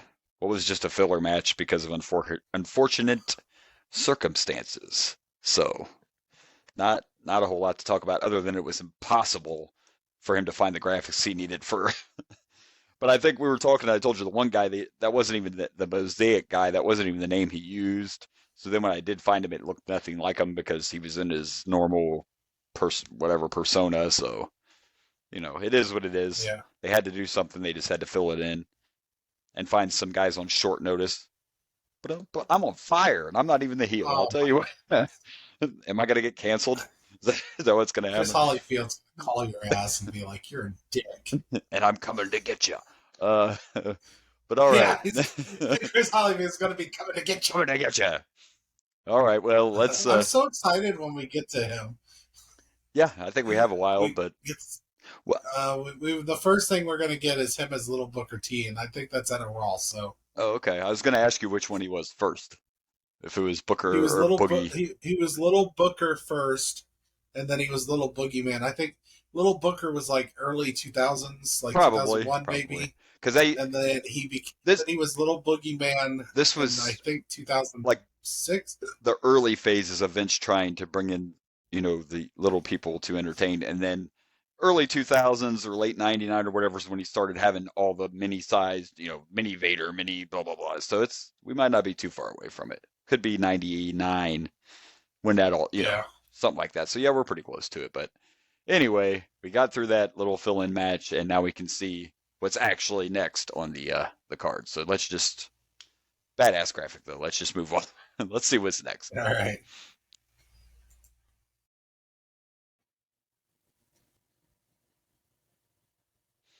Okay, so before the start of our next match, we get us some 1997 Sunny coming out. And the first thing I said, which I was right, unfortunately, but the first thing I said was, oh man, is she coming out to ring announce? And of course she did. I mean, she's good at certain things. Like right before this, I guess we forgot to mention that during that last match, we saw a little segment where her and Doc were trying to sell the Superstar line. Like, again, you pointed this out, I think, last week or the week before. Sunny's not managing anybody right now, so Vince is just finding any way he can to put Sunny on TV. Which I wonder why he didn't just throw her in with a group or something, but there would have been options, But anyway, she comes out and does the announces. And she says, of course, who better to introduce the tag team title match than me, because I know all about tag teams. And it is the WWF tag team title match, and it's the Headbangers against the Godwins, who now have Uncle Cletus. Uncle Cletus. Okay, so I had to look it up, and I can admit it this time. So some people that listen to this, if you watched ECW back then, I didn't watch a whole lot of ECW back then. It was like later on before I really got hip to it. But In ECW, Uncle Cletus was a dirty white boy, and that was probably his most famous gimmick. In the WWF, he was Uncle Cletus and T.L. Hooper, which was a plumber gimmick. So I think Dirty White Boy was probably his most famous famous gimmick. But either way, you can still kind of consider this one a handicap match. This was actually, like, I remember the Headbangers, and I remember liking them. They might have been a little better than I remember. This was actually a really good tag team match, I thought. And I'm not a huge fan of the Godwins, but this was a good match. It wasn't bad. It wasn't bad. Other than they tried to break Henry Godwin's neck again. I don't know what people have against Henry. Gosh. And it they was tried just doing, like, some kind of double. It was a simple double, like, yeah, it was a simple double over the, whatever, backdrop thing. The Headbangers, or was that the Godwins? Was the Godwin the one that screwed up that move? I think that particular move was the Godwin. It was his fault, I would say, on that particular move. Yeah. Yeah. Yeah. Because he's the one that has to do the flip. Yeah. I think he does pretty much most of the work of that move. Yeah, and that one, it would have been him. He either didn't jump soon enough or didn't get enough, height when he got. Yeah, because that would all be the other guy. All you're doing is this. If you're doing the back, everything's on the other guy. It was it was an arm flip drag. Yeah. It was like an still arm though, drag. yeah. I mean, and to be fair, we said the same thing about the Doomsday device. It wasn't LOD's fault. It was the Godwin's fault. So maybe it's really the Godwins here that we're getting to. Maybe the Godwins just really. I mean, maybe they need to stop having the Godwins take moves where they have to flip. Right. I don't think. I mean, they're big guys, so there's reasons why they shouldn't be flipping. Yeah. So that was kind of a scary spot there. Of course, a lot of the match, Cletus was doing everything he could to get involved or to distract the referee. They did the whole beating down on Thrash till he got the hot tag, to Mosh. Yeah. And of course, you pointed out, like, this might be one of the few rare tag teams. There's several of them out there, but this is one tag team where these guys never became singles guys, at least not here. And I don't think they ever did, because they still tag team wrestle to this day. They must be just really good friends. Yeah, I mean, a few weeks ago I saw a Facebook video from them talking about where they were going to be, so they're still together to this day wrestling. And I had said on the Godwin side, which we haven't seen it yet, but I might argue that Phineas ends up being a little bit bigger of a star when he becomes Midian, because I mean he's in the Ministry of Darkness. I forgot about Midian. I didn't know that. That's Midian. I didn't know that was a Godwin. Yeah. So, but we'll see when that time comes. But either way. Yeah. We got to see some Sunny. We got some tag team wrestling. The ending, like, I got what they were trying to do at the end, but I don't think it kind of came off like it should have. It seemed like kind of a weak. I mean, basically, Henry caught Thrash or Mosh, whichever one in the air, and kind of just dropped him in a power slam, I guess. Power bomb, yeah. And of course, Cletus had the other headbanger by the foot, so he couldn't come in and break up the pin. And regardless, either way you count it, the new tag team champions are the Godwins. And then afterwards, they continued to just beat down the Headbangers. Cletus got his horseshoe, and when Cletus has his horseshoe, you're in trouble. I don't know, because I don't remember. That would hurt, though. I don't remember Cletus at all. Getting whacked by a horseshoe has got to hurt. Yeah. We pointed out two things were interesting. One was, we pointed out, we've heard this in tag team matches before. I never remember it happening, but they were talking about how when the pin got broke up, they're like, they could have disqualified him for doing that. Come on, that's just, if your tag team partner doesn't save you from being pinned, you got the wrong tag team partner. I'm just saying. Right. And I've never seen a match end by a ref saying, oh, you're disqualified because you came in and broke the pin up. But whatever. It's just commentary. The other interesting thing was at the end when they were beating them down, and they ended up saying that if the Godwins didn't leave the ring, they were going to take the tag team belts away from them. My co-host is over here like, stay in the ring, stay in the ring. Yeah, I know. Fuck the Godwins. Hey, I love that reaction, though, because even when you go back and watch this old stuff, that, like we say over and over again, is what wrestling's about. You know what I mean? Like, if you don't get a reaction, this is years and years ago, and you're still over here like, fuck those Godwins. Come on, Headbangers. I was kind of upset they beat the Headbangers. Headbangers is one that I remembered as a kid, and I remember liking as a kid. Right. And, of course, they brought up, we figured out this was around the time Jeff Foxworthy and You Might Be a Redneck became big, because Jerry Lawler was. And I love Jerry Lawler, but man, was he really pounding that. He turned it in, of course, to You Might Be a Godwin, but man, they were You Might Be a Godwin. every other joke, it was a little too much. I don't know, it's a little over the So top. was the Jeff Foxworthy jokes. Yeah, and he was just nailing him into the ground. But yeah, and then I guess we'll mention after the match, we got a little video package of everything going on with Stone Cold, and I think they said tonight we're going to crown the new Intercontinental Champion because they've been having a tournament because, of course, Austin had to forfeit the title. Relinquish. Yeah, so we got to see some stuff from Raw. We got to see the first stunner on Mr. McMahon. Yeah. Who definitely did not know how to take a stunner. But you see in a lot of these early clips, a lot of these guys didn't know how to sell a stunner good. I don't think he ever really sold a stunner well. No, The Rock probably sold it the best, but like they were showing that clip and like he gave one. I meant like McMahon himself. Yeah, I don't think McMahon ever but like really Lawler, learned how to sell it. Lawler didn't sell it very good when they showed that clip on Raw. Like he gave one to Lawler and he didn't sell it very good. And yeah, I don't think McMahon ever sold it good. I think he tried to oversell once and it ended up looking even worse. But so we're getting close to the Attitude Era. We're getting close to Mr. McMahon and the Austin feud, and Mr. McMahon actually being a character. They're really not hiding it much anymore. The wrestlers have been talking to him, but I can't believe back then I didn't watch the. Not quite the description I would use. But... Right. I mean, even at the end of this, the Godwins were over there in his face. But I can't believe that still at this point I didn't quite put two and two together. Like you would have thought I would have watched Raw back then and been like, well, Vince must be somebody. But I guess I was just figuring that the people in charge were telling Vince what he needed to say because he's literally in the ring with Austin, giving him all these, choices of what could happen. I can't believe Vince is still commentating. I'm so. It's about to be over. It is. I know it's about to be over, but I would have thought Vince would have stopped. It's like we have our most famous commentary team. Yeah, for them anyway. Yeah, it's just also with Vince.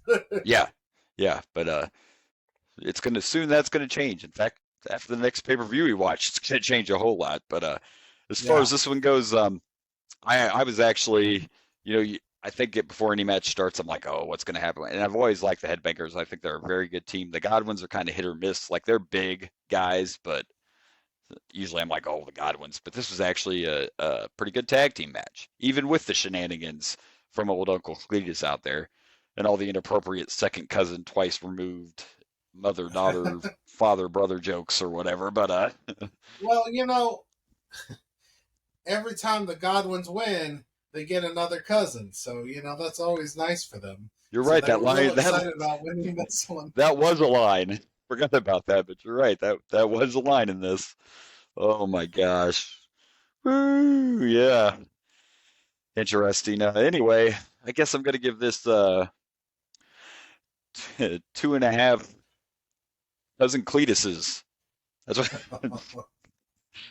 That's too many cousin Cletuses. Too many Cletuses.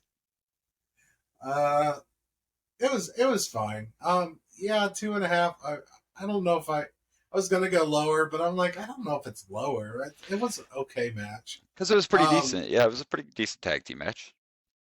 I'm gonna give it 2.5 Slayers. Slurs. I figured that the Headbangers will go with some headbanging bands here. And the Marilyn Manson references, man, I forgot they're kind of more.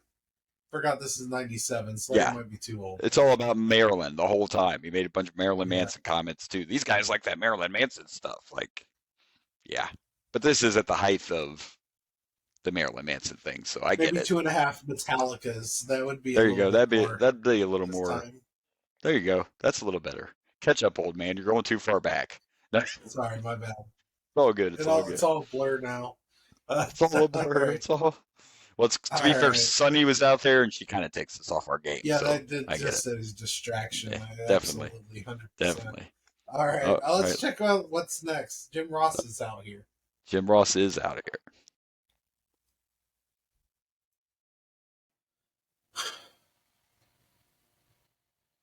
All right, so before our next match, we get this little segment. We told you JR was in the ring, and I guess we didn't mention they were in Minnesota for this pay-per-view, and this whole thing was about honoring wrestlers from there. And so we got to see, I can't remember everybody, but we got to see Lou Thesz, Gerald Briscoe, Dory Funk, Terry Funk, blah, blah, blah. Bring out all these old people. Lou Thesz was 85 here, I believe. That's what it said. Up there. Yeah, and to be honest, I'm like right with you because you were like, the only thing I know about Lou Thesz is he does a press, and I'm like, That's right. by the way, a certain Stone Cold Steve Austin used the Lou Thesz press all the time. So yeah, he was he used it all the time. I remember that. So anyway, our next match is, interestingly enough, two heels, Owen Hart and Farouk, for the vacant Intercontinental title. These two into the ring, and then here comes Stone Cold, and I think you can agree with me. Don't get me wrong, I love Owen. Owen's one of my favorites, but the best part, I think, of this whole match was having Stone Cold out there. I mean, Stone Cold hijacking headsets. Hijacking everything. He even started the match. He rang the bell. I thought it was interesting. He used a wrench. I don't know if anybody somebody must have lost the hammer. It's usually like a little hammer to ring the bell. Austin's out there with a wrench. Probably was just a funny thing. Probably the ringer announcer still had the hammer, and then Austin just grabbed what he could. Yeah. Unfortunately, I don't know if it's unfortunate, but not gonna lie, I didn't pay total attention to the actual match because I was more focused on Stone Cold Steve Austin's antics. Oh my gosh, because he was talking to he took the Spanish announce table's headset, and they're like speaking Spanish, and he's like, "Oh, you calling me crazy?" He's like, "I know enough Spanish to know what you're trying to call me, and I don't appreciate it." Yeah, you know. You just hear them saying "loco" over and over again. A thought I had about this, and I know especially these days, we can criticize Vince a lot, but it was smart because they realized how hot Stone Cold was, that even though he can't actually wrestle right now, he's been on all the pay-per-views since he got injured and on TV. Like, they're still keeping him in the mix and still just, instead of just, like pretending he's not around. So they're still keeping him relevant, which I think is important. And we were talking during the match, and I was like, man, I wish I still had my Stone Cold vest, because I remember when I was a kid. Now, mind you, it wasn't a real one. It didn't even come from WWE Shop. In case you people don't know how over Stone Cold was and how it was okay to be a wrestling fan and how popular it was, I specifically remember that Stone Cold vest came from Walmart back in the day. So that tells you, it's nothing like it used to be, because I'm sure somebody would be like, well, you can still find wrestling. Not like you could back then. Like, when you went into Walmart and stuff back then, there was wrestling merchandise everywhere. Oh, yeah. That's just how popular. I would argue that it's getting ready to be like the most popular time period in wrestling, ever, with the NWO and everything they're doing with the Attitude Era and DX and Austin. Like, this is the height. 100%. This is the height of wrestling. We're getting into the best of the best with wrestling. For sure. And this one definitely had a very interesting ending that I don't remember, which does make sense in the big picture, but Jim the Anvil Neidhart ends up coming out, so I'm immediately thinking that the Anvil's going to do something. But I thought the Anvil was coming out just for Stone Cold to do a stunner on him. Right, or something like that. But instead he causes a distraction, and Owen gets some help from a very strange place, because Austin cracks Farouk in the head with the Intercontinental title while the ref is distracted and Sergeant Slaughter's distracted, and that's how Owen wins. I think both of us at first were kind of, well, that's interesting, but in a way it makes sense, because when Austin can come back, he's obviously going to want to go after Owen. But it was entertaining. Yeah, that's the only thing that makes sense, because I mean, that sounds like an Austin thing to do. Yeah. Yeah. It does. It sounds like an Austin thing to do, to help you win that Intercontinental title. So he can come and take it from you. Could he have helped Farouk? Sure, but he wants Owen, and he wants his revenge on Owen. And yeah, it makes sense. So you put the belt on Owen, because as soon as you come back, you are hands down the number one contender, because you never lost the title. So it does make sense in the big picture and in the storytelling. And the whole thing, like I said, man, Austin, what you said yourself, of course, I was a huge Austin fan back then, but you said, you've definitely learned to appreciate Austin more now.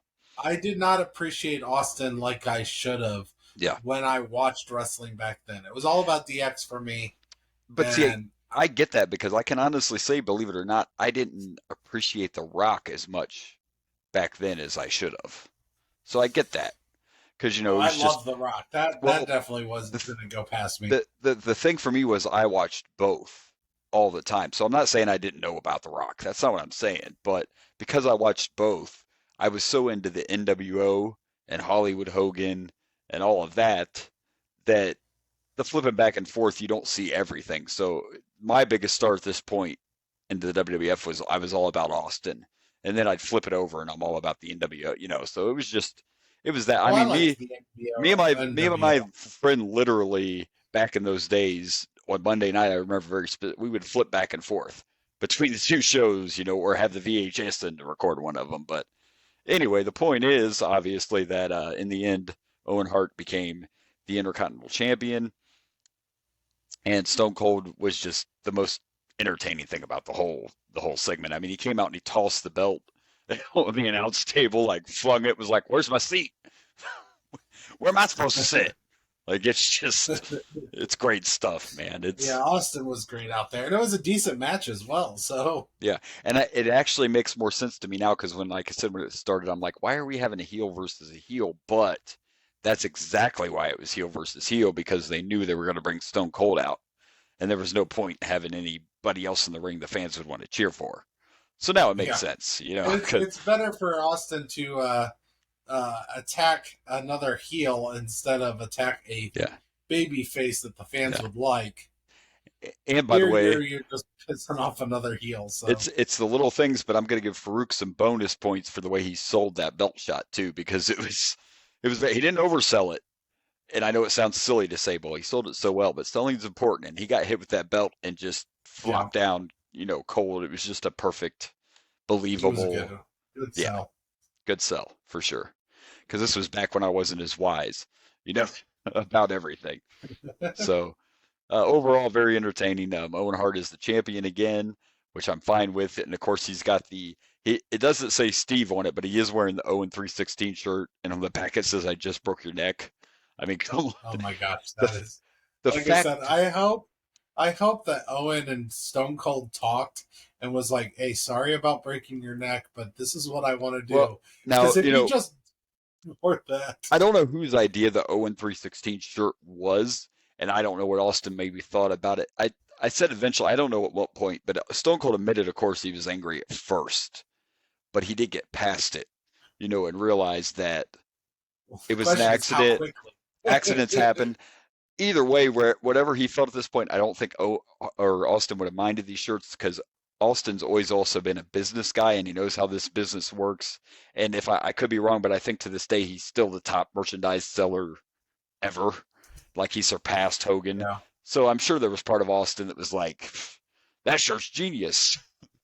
Not funny because you did break my neck, but it was a genius shirt. It was genius marketing. So it's great. I love it. I just was like, oh man.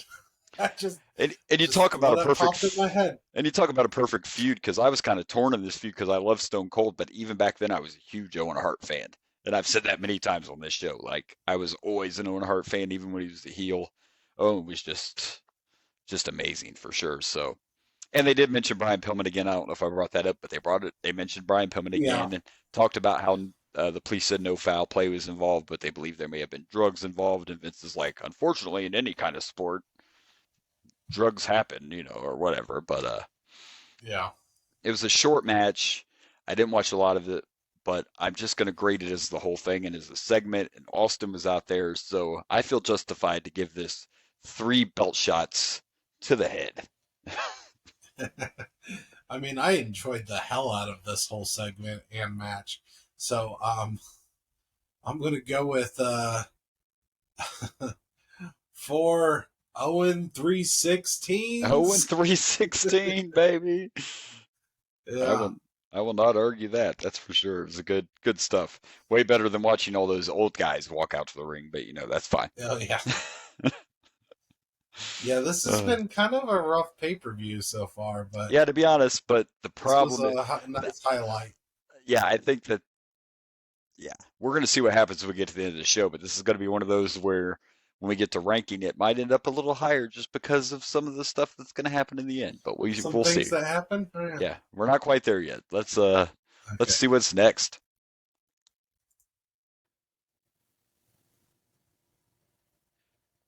All right, so unfortunately, our next match is more gang warfare, and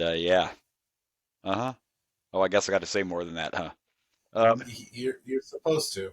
I think it's Crush, Fake Taker, and the Blue Brothers against the Puerto Ricans. That's our next match. So yeah, and I was kind of watching this though, thinking now you can't count Survivor Series. I'm saying other than Survivor Series, I don't think we've seen like an 8-man. I was kind of hoping it'd be an elimination tag because I thought that'd make it a little more entertaining, but it wasn't. And I'm glad it wasn't. That means it got to end quick. No, because it wasn't entertaining. Like I'm not trying to be, like this stuff's not good. Like the problem is they don't have the right faction for the warfare yet. I like the Nation. I do like the Nation. We're about to get DX. I like the concept of DOA because I think it works better for Crush, but you got to have the right performers. That's the thing. And maybe it's just we're getting bored of all this. I mean, maybe I told you I can remember several episodes back. It was the one where we watched the triple threat that was so bad between these guys, and I said maybe even they're getting tired of this. When we watched the triple threat that involved the Nation, like. Yeah, it's old, it's stale. You can't have the same, like they need other people to fight besides this. This has been going on for a couple of months now, and it's just like nobody cares. Yeah, we've been dealing with these for a while now, and it's getting old. It's just flat out getting old. And the crowd didn't really care, and you were like, "Is this two heels against each other?" But I think the Boricuas are supposed to be the good guys. Are they though? Nobody cares, man. Like it's just. No, nobody cares, and like I think the Boricuas thing might have hurt Savio. Like I always picked on Savio, and I can admit I was never a huge Savio fan. But before the Boricuas, Savio was facing Owen Hart and Stone Cold Steve Austin and people like that, and now you're just fighting the DOA or a member of the Nation every other week. Like I don't know, it's just old, it's tired. It wasn't that good. Even the ending, like. Whatever, the ref was distracted, so Fake Taker like clotheslined the Boricua, and then he got a tilt-a-whirl backbreaker from Crush, and that's how the match ended. Like, is this night? It looked like it was a really shitty tilt-a-whirl backbreaker. I've watched wrestling for a long time, but I was only born in 1980, so I'm assuming sometime before 1980 that tilt-a-whirl backbreaker might have been a finish. But I don't know how many matches I've seen ended with a tilt-a-whirl. Like, after the clothesline, when it made sense for the guy to turn around and get the heart punch from Crush, wouldn't that have made a little more sense? Like, I don't necessarily mind the tilt-a-whirl. I think I'm just tired of these guys. That's all it is. Like, my problem is it was a bad tilt-a-whirl. It was. That's what I'm saying. It wasn't good. And Crush isn't a horrible performer, but I just don't think these guys are into this. And we talked about that in the triple threat. Like, I think the wrestlers involved in this are even like, this is no good anymore. Like, nobody cares. Nobody wants to see this anymore. We just need to stop. Like, yeah, I'm over it. This gang warfare is over with. Nobody cares anymore. DOA didn't even ride motorcycles down. Like, it is what it is. I almost thought this match wasn't on here because my peacock was teasing me. The cock was teasing me. And, I thought, they must have cut this match, but they didn't.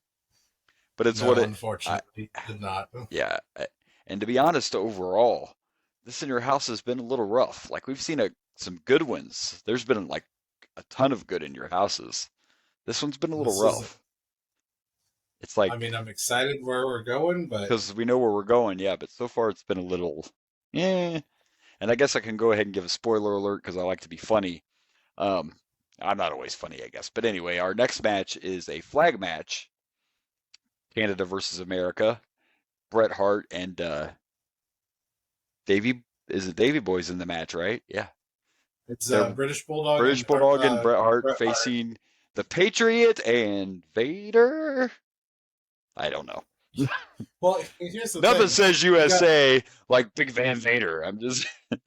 Yeah, but British Bulldog, right. and who's not even from Canada, yeah, right? So there's a lot of weird in this. It's like there's a lot of weird. Needed something to do with. But we know we got some good performers in the next match, and it kind of intrigues me because I don't think I've ever seen a tag team flag on a pole match. Because if it's going to be like a normal flag match, they have to climb up and capture the flag to win. I don't know if that's what's going to happen in this tag team match coming up, but that's normally the way a flag match goes. I don't know how this. So that's gonna be interesting to see. But anyway, regardless, this match was here. We don't do negatives on the show. The midget match might have been better, and I didn't even know any of those guys. I guess I don't even know what to rank this thing, but it was boring. The wrestling wasn't good, and nobody cares. So yeah, I'm just gonna give this one hairy Puerto Rican, who Jerry Lawler called a Sasquatch, by the way. I just wanted to point out that Lawler called him a Sasquatch. I know. I'm gonna go with 0. I thought this was shit. Oh wow, have we ever done that? Have we ever had a 0 on the show? That could be a new one. I feel like we have, but I've always can we go negative? You know what? And I don't even know if it's that bad. I just am so tired of these two. Let me tell you something. I actually agree with the 0. I didn't know that was an option, but it's not just because we're tired of them, because you have to have, we always talk about everything wrestling needs, right? Well, everyone's tired of this faction warfare. So there's no good story. And unfortunately, the talent, the wrestlers are not very good. So it wasn't good. It was just not good. If the moves would have been a little better, if, like you said, the Tilt-A-Whirl backbreaker didn't bother you, it was the fact that it sucked. That's the problem. Bad story, bad promos, bad in-ring execution, and nobody cares at this point. So that all justifies that big fat 0. I mean, it does. So it's not just because you're bored. It was bad performing. I can get over a bad gimmick and a bad storyline if you can make it up with the wrestling. But when everything's bad that's involved, everything, the gimmick, the match, the feud, the story, it's all bad. So yeah, it's not just because you're tired of it. It was just bad. This whole thing is just bad. I don't know how long these guys stick around, but maybe if they move on to different feuds, they'll do a little better. But you were totally justified in that 0. It was just, it's bad. There you go.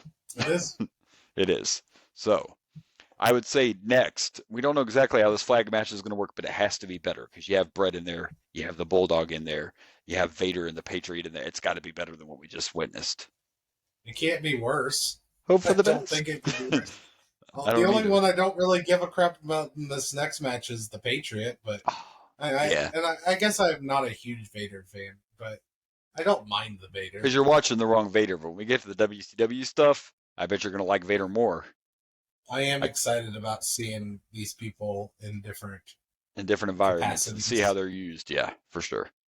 All right, well, let's get to our flag match.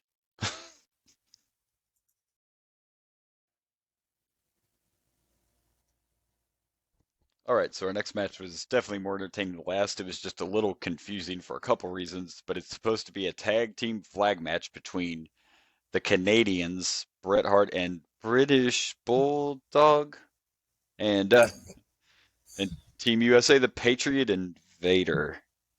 And I mean, Vader is an American. He is. He's from feel like an American or a face.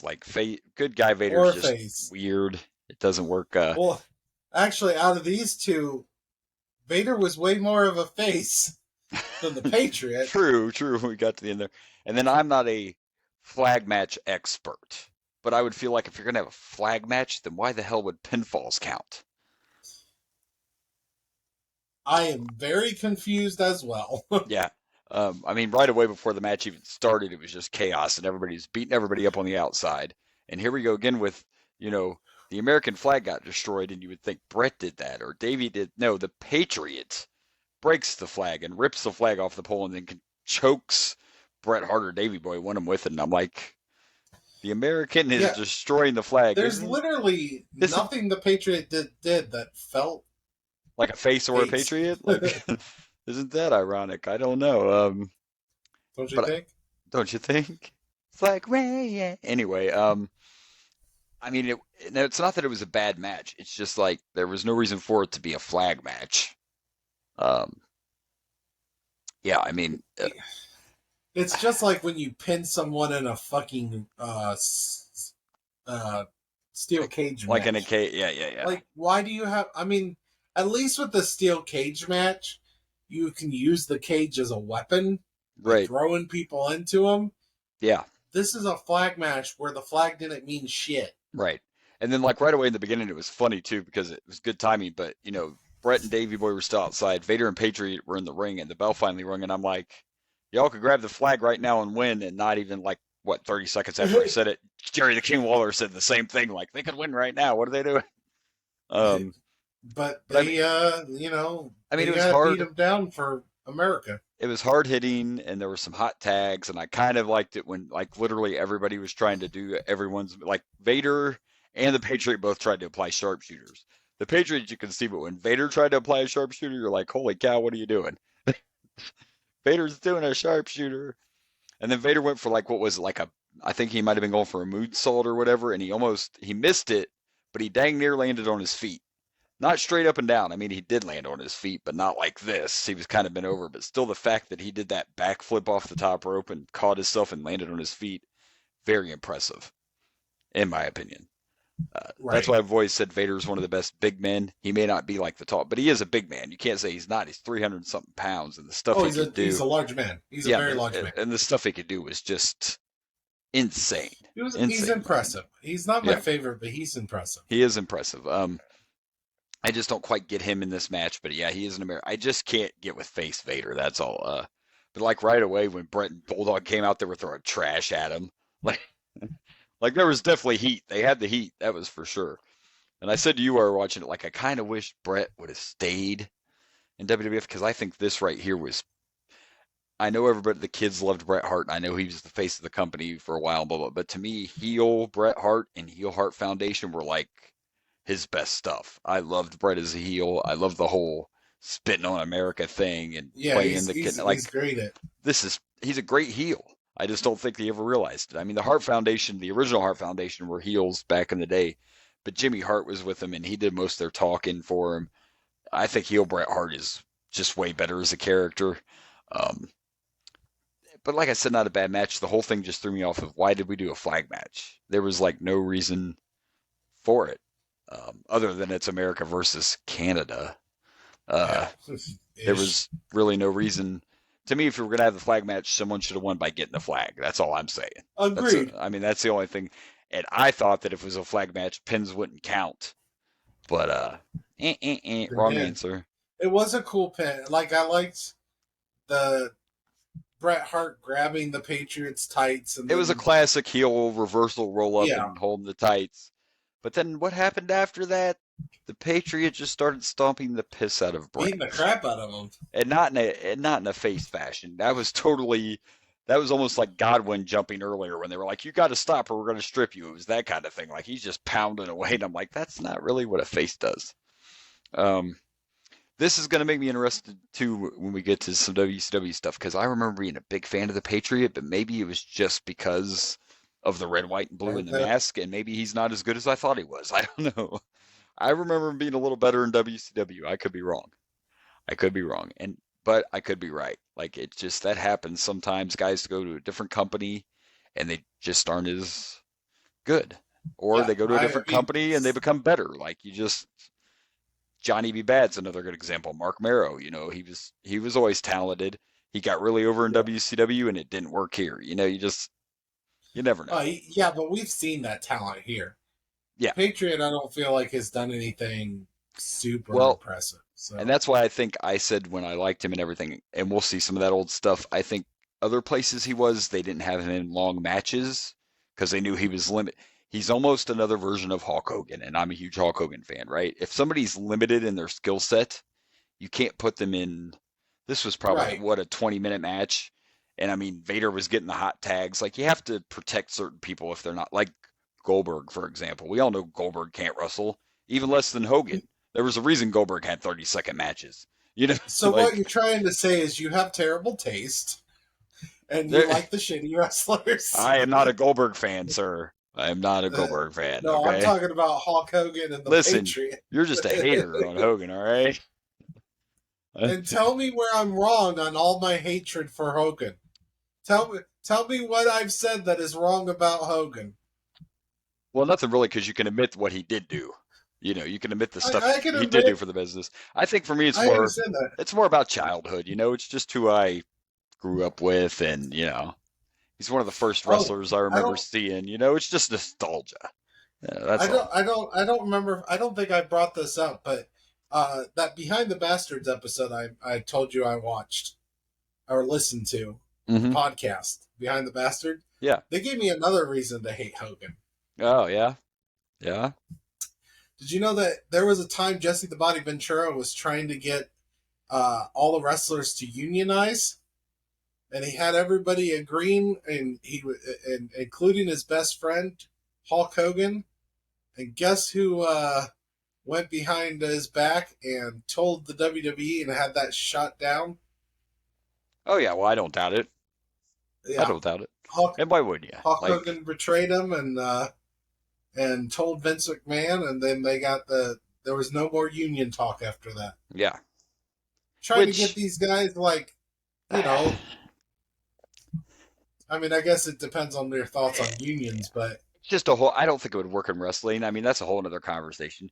People try to say something, and I know it's been brought up in the NFL and stuff too, because people say stuff about, like, well, health insurance.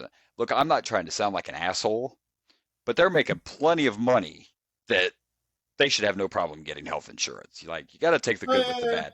Maybe it would even the playing field on the pay, because I know, like, the Patriots not making as much as Bret the Hitman Hart. But if Hulk Hogan never had health care, that was Hulk Hogan's fault. You made plenty of millions of dollars that you could have bought insurance. Yeah, but Hulk Hogan's the one that the Hulk Hogan's the one that got it shot down. I have mixed feelings. Jesse was trying to get it for other people so they could have health insurance and everything. I guess what happened is Jesse the Body Ventura started doing movies, so he's part of the union for actors, and he realized, oh, this shit's great, and we need this for the wrestlers to protect the wrestlers. Got to take the good with the bad, right? And I guess it does make me sound like an asshole, but again, even somebody, you could probably pick the lowest person. It sounds like you're defending an asshole. Yeah. Well, not really, but my point is that anybody that makes millions and billions of dollars, I'm not saying they're not entitled to it, but if you don't have health care, you got plenty of money to buy health care. That's all I'm saying. Don't buy all the Lamborghinis and the mansions. Get yourself some health care. That's all I'm saying. That's all. Like, you should have really good insurance with the amount of money you're making. That's all I'm saying. I don't know about you, but I feel like if you're doing a job where you're putting your body on the line every day,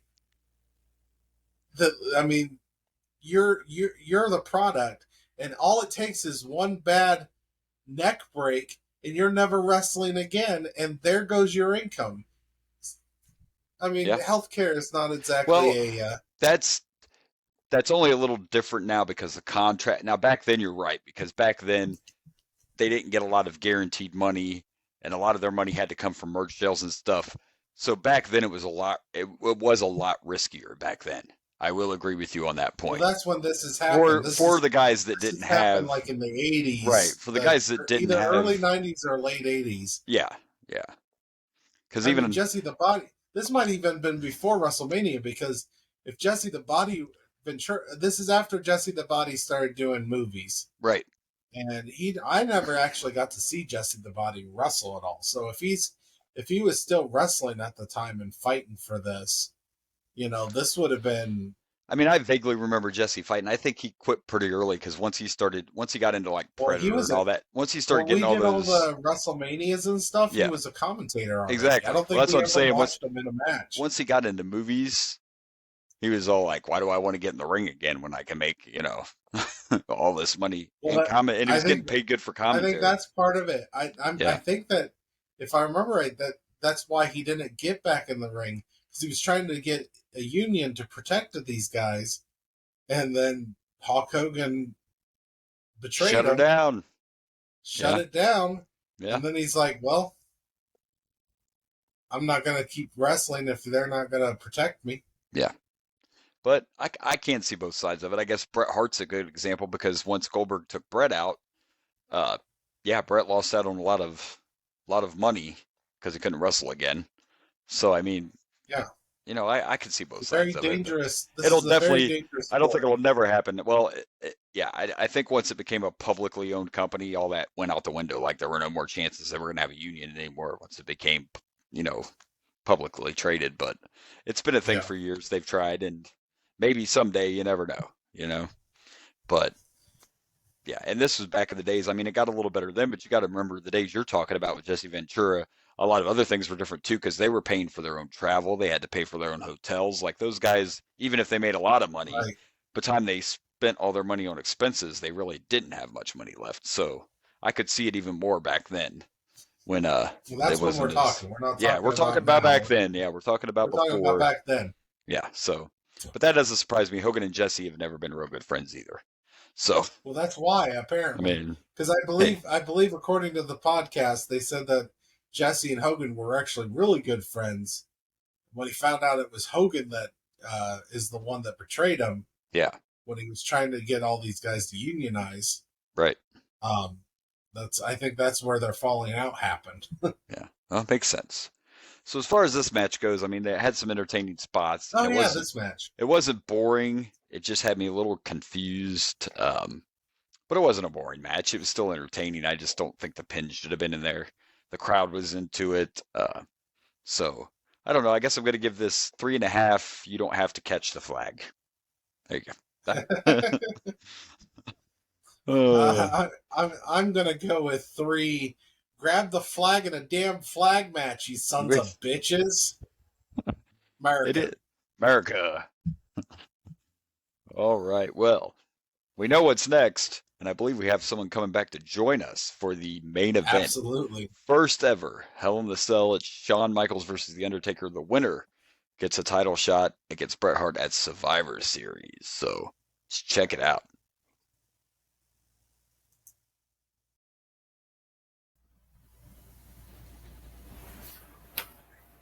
All right, so before we get to our main event, and by the way, real quick, we just want to welcome Rage back into the fold here for this main event, the first ever Hell in a Cell match, and it's Shawn Michaels and The Undertaker. But before we get into it, we're going to continue this video that we showed a few weeks ago that shows the formation and history of DX, and we're just going to pick it up where we left off because we're trying to follow the timeline. So let's go ahead and take a look. We only have one segment. The next segment is October 13th, I believe it said. So Correct, we have yes. This is from Raw September 29th, 1997. Just right before this in your house, yeah. So yeah. You've always been afraid of clicks, haven't you? Well, this is one click that you are never gonna break up. Hunter Hearst Helmsley, China, HBK.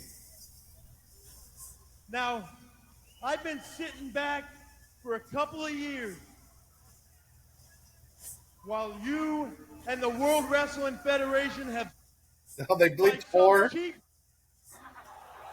For all the so-called superstars of the World Wrestling Federation, when let's face it, you know as well as I do, you got a little something on your ear there. You know as well as I do that none of them, not one of them, could lace my boots. And my good friend just pointed that out to me. So now, instead of sitting back and letting you try to run things and waiting for my break, I am now taking it in my hands. And there is no stopping us now. And as far as The Undertaker goes, Undertaker, last week I enjoyed every second of kicking your dead ass all around Madison Square Garden. And the way things are going, excuse me, I'll hold the mic. At least you're good for something. The way things are going, probably you, and for sure The Undertaker, are going to be lucky if they make it to Hell in the Cell. Because from now on, this ring is our house. And it is our house of pain. All right. Tell you what. that was a real quick clip on that one, huh? Yeah, there we Well, go. it was just All one right. clip. The first time we did this, Right. we were catching up. And this Right. time we're only watching one situation. Correct. All right. So here we go. Let's talk about this main event, the first ever Hell in a Cell match. And I was talking about it during the match, and you know, people always talk about your Mount Rushmore of wrestling, and I can't say Shawn's my favorite ever. I can't say that personally, but as far as one of the best ever. Shawn Michaels is hands down one of the best ever. You can't deny that. 100%. Like 100%. Like, because he has everything. And right away in this match, Undertaker took over, but just even the way Shawn sells everything, and he's got the talk, he's got the look, he can sell, he can wrestle. Like Shawn Michaels, what can't Shawn Michaels do? I'm just saying, what can he do? You could chime in, Rich, because I know. Usually he can't cover his ass. But he actually did a good job in this match. Right, so yes, he learned how to do it, which means now he can do everything. He can do everything, including covering his ass up so he doesn't get ass shots. Yes, exactly.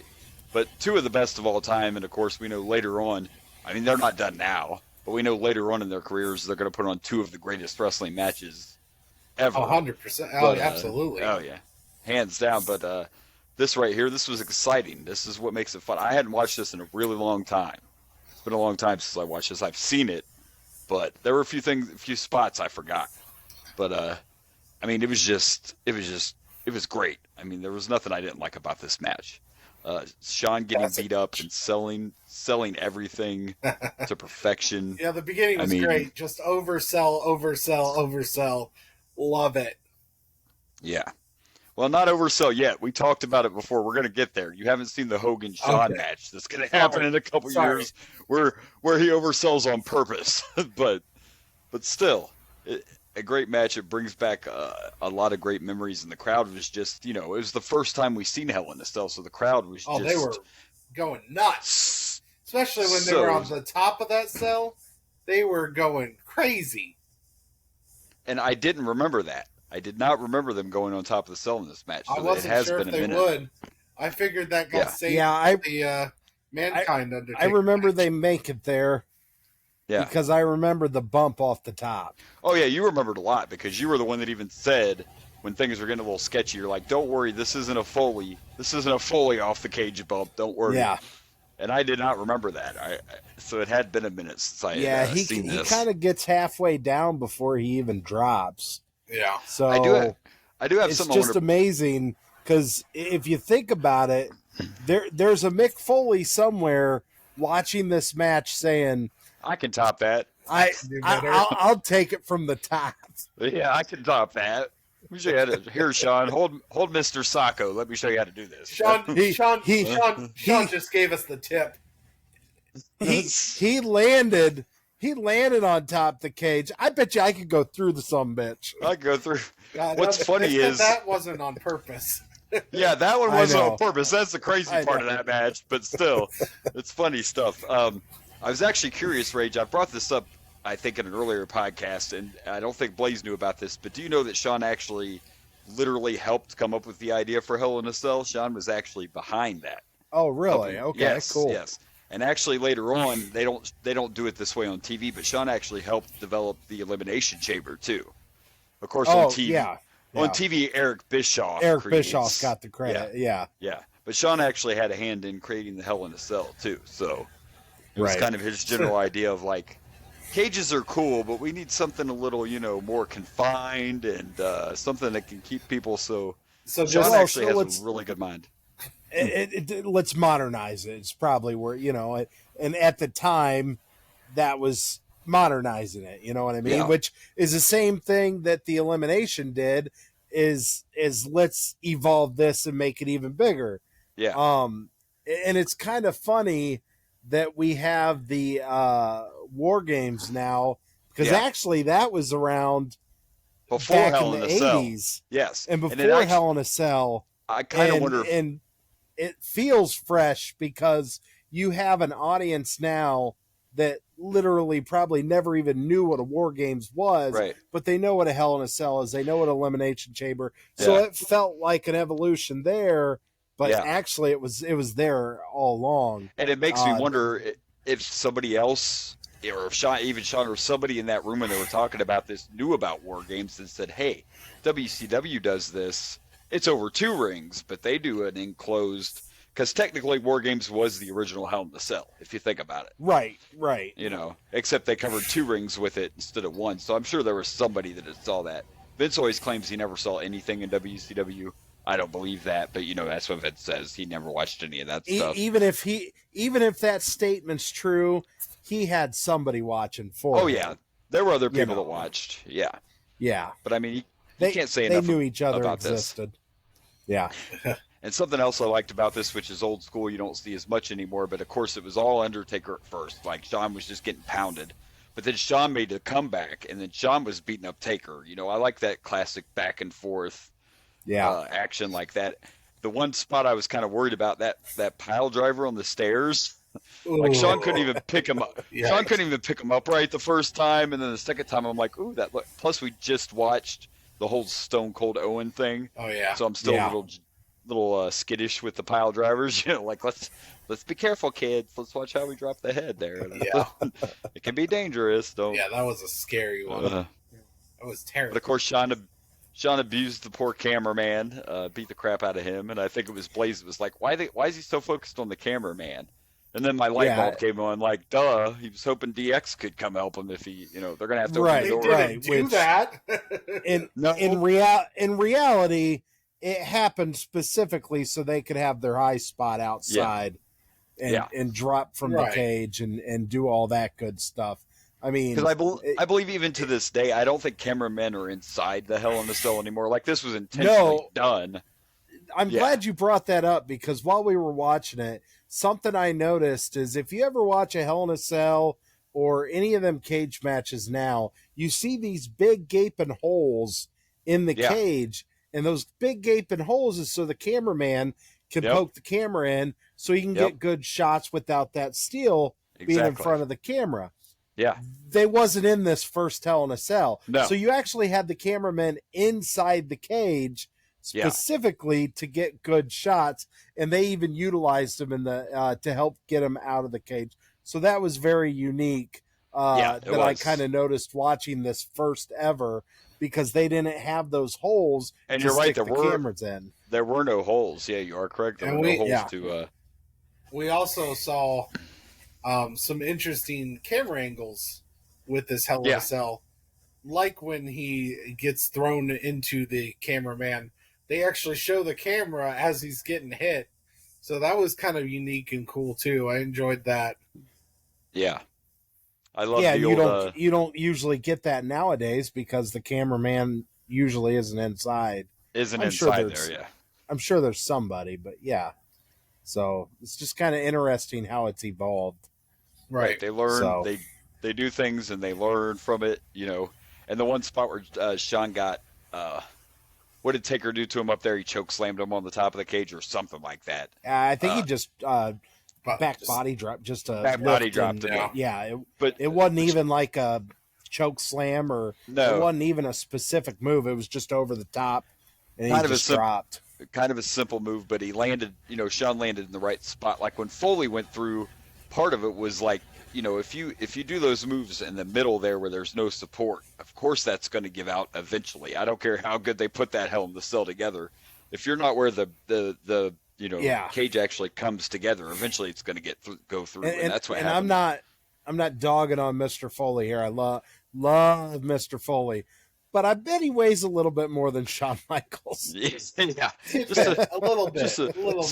Especially these days, he weighs a lot more than Shawn Michaels. Right, just a smidgen more. But he was never a small man.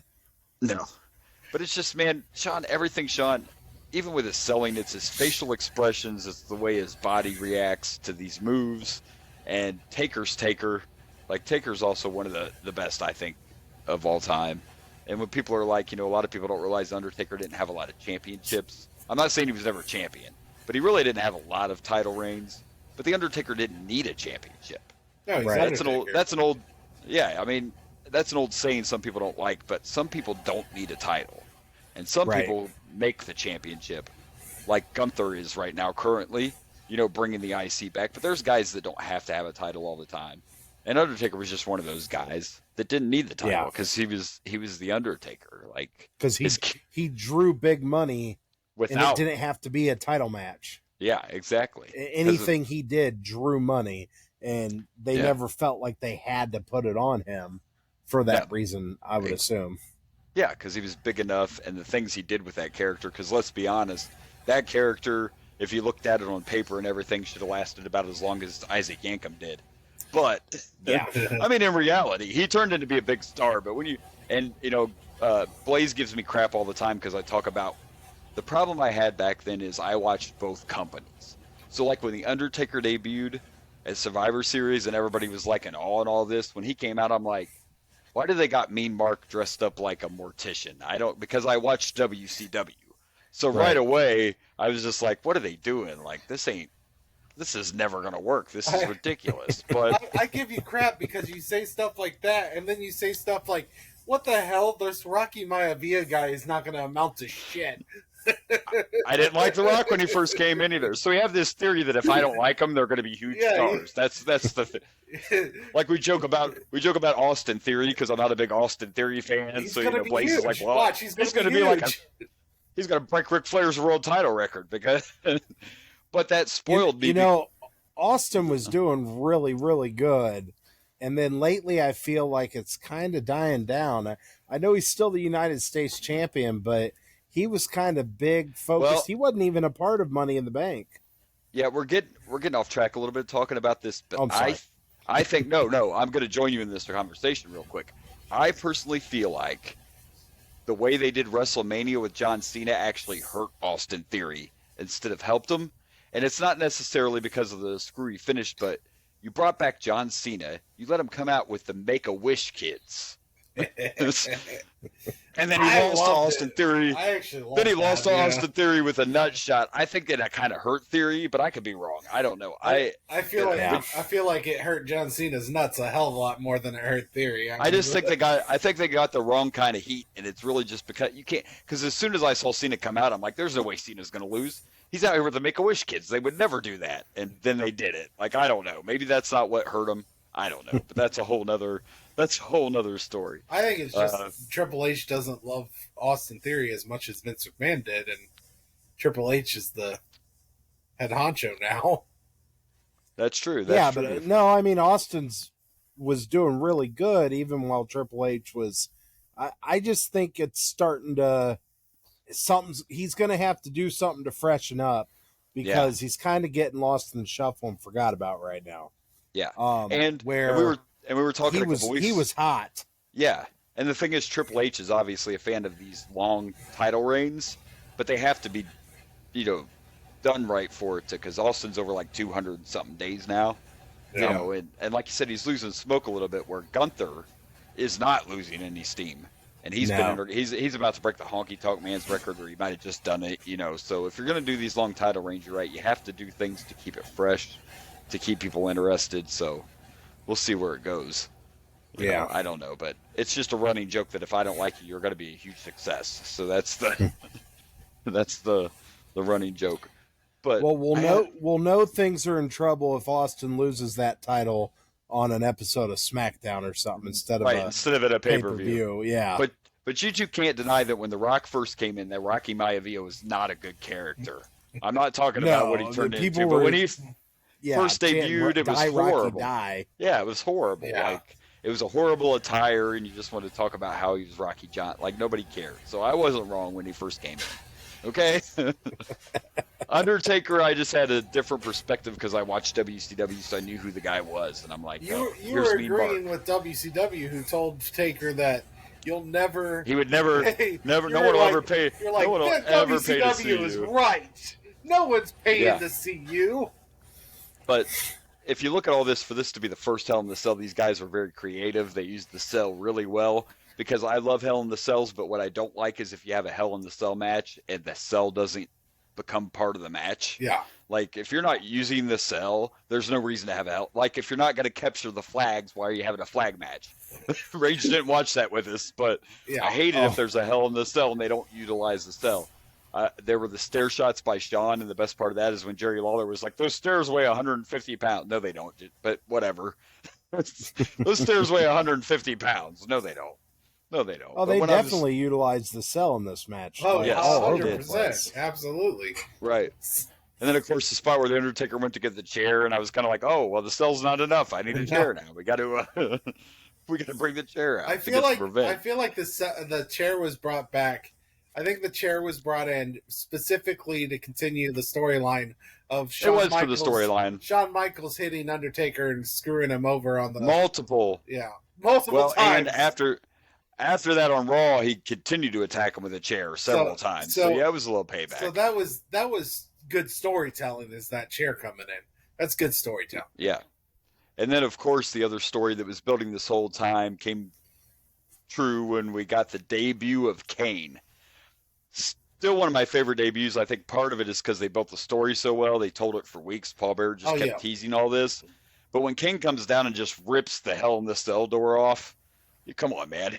That's great stuff right there. That's good storytelling. And that's another character that when he first showed up, you think this is going to be maybe a storyline, and then this guy's not going to last.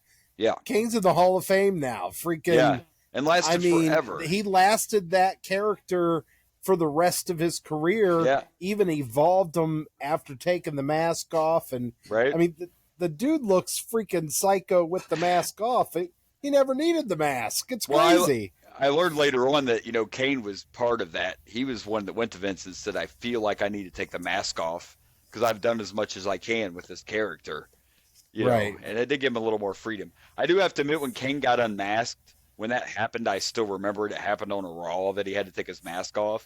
Yeah. I was kind of disappointed when he took his mask off because I thought he was going to be disfigured and all this. Yeah, I remember. But then I watched it actually. Well, and then I watched something though. It might have been a documentary on Peacock or something, but they said that was the point though. Kane was never supposed to be physically scarred. Kane was mentally scarred from everything he went through, but he was never supposed to be disfigured. I don't know if you survive being set on fire. Normally, physically scarred is part of the deal. Yeah. I mean, but it all worked out. Like I was fine after the fact. I was fine because Kane was still a badass, so it didn't matter, But these two guys early on obviously had chemistry. Shawn got busted open and bled like Ric Flair. Like that was very intense bleeding going on there. Oh Shawn. Absolutely. It was definitely it was bleeding like Stone Cold was bleeding during that Bret Hart Stone Cold match. Yeah, like it was intense. I just always use Ric Flair as a reference because back in the day when Ric Flair bled, I guess because his hair was still blonde too, but Ric Flair would bleed so bad and his hair would just turn red. Oh yeah, like he was one of those. He was one of those serious bleeders. Flair bleeds great. Yeah, absolutely. Yeah. But this was still a great match. This was the first Hell in the Cell. We know we're going to see many more of them, and we're going to have that wild spot with Mick Foley. But to be the first two men to do it, and to be able to put on such a good match with a good story, and to utilize the cage and all the other weapons, I mean, this was really good. It was a really good match for sure. It was great. Absolutely. Yeah. So and the Kane debut was great. Other than he's still green. The tombstone wasn't the best. It was not a great tombstone, but he protected Undertaker, so that's what matters. Yeah, I'll tell you what, you're dogging the tombstone, but he made sure everybody who paid to see that show got an angle of him doing that tombstone. Right? Because he like turned around, was like, "Which way should I do it? Here? Should I do it here? Should I do it? You." Kind of reminded me of Edge and Christian when they did the pose. Yeah. They just make sure everybody gets a little piece. Or he could have learned that from Hulk Hogan, each side of the ropes, this is how you do it, Right. So I mean, it just passed down. He learned from the best. I think, it was pretty funny. We couldn't figure it out. I think he actually, though, really didn't know where the camera was, that he needed to. That's the only thing I could figure out. That's the reality of it? That's probably the truth. I think so. He was trying to get the right angle, and he's like, I'm not sure which camera do I go to. What am I? But hey, you know what? It's still one of my favorite debuts of all time. A lot of it had to do with, and of course we don't watch all the Raws, but a lot of it just had to do with the build-up to it and the look on the Undertaker's face, like he sold Kane really well, like he was totally shocked, and at that time we never saw the Undertaker really show any fear or any shock like that. So that in itself was also a great story. For sure. I agree. It was exciting to see that. I just remember that being such a big moment. Huge it moment. just was. It was huge. Yeah, huge. I mean, you not only got the first ever of an iconic match that we all know and love now that still gets used, but you also got the debut. It was like all in one. It was just phenomenal. Yeah. And they had built that Kane thing up for several months. Like, yeah, Paul Bearer was building this up for a long time before it actually became a reality. So Yeah. And you're right. Like, I remember seeing Kane and thinking, because Vince kind of had this thing where he'd bring in these characters just for a feud and then not know what to do with them. Like, I think one of the best examples is Nails. If you guys remember Nails, like, I remember Nails. The first time I saw him, I'm like, what are they going to do with him after he fights the Big Boss Man? Like, he brought in a gimmick, to face. Of course, Nails really got fired because he put his hands on Vince McMahon, but still, how far could that have gone? Right. You brought him in specifically.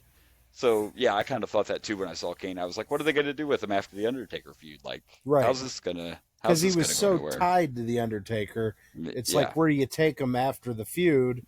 I know they partnered up, but it's just amazing the longevity he was able to make that character last. Yeah, for sure. He evolved into something more than just Undertaker's brother. Although they never gave up on that. He was always Undertaker's brother, though. That's kind of the cool thing, And they did so well with that they were legit. There might still be some today, I don't know, but at the time there were people that, even when he unmasked, like, people still thought Kane was actually Undertaker's brother. And that's when you're doing it right. When he first unmasked, I know we talked about when he first unmasked on Raw. Yeah. He had that, like, kind of that makeup from underneath. Yeah. He kind of looked like Taker that first time he unmasked. I don't know if you remember. It just...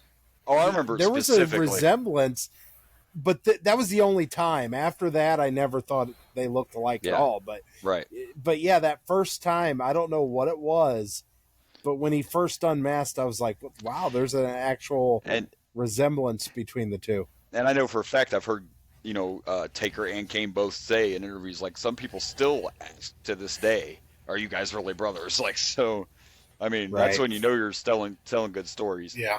And here we set 2023, and of course Undertaker's retired, and Kane is a mayor. So that's the world we're living in.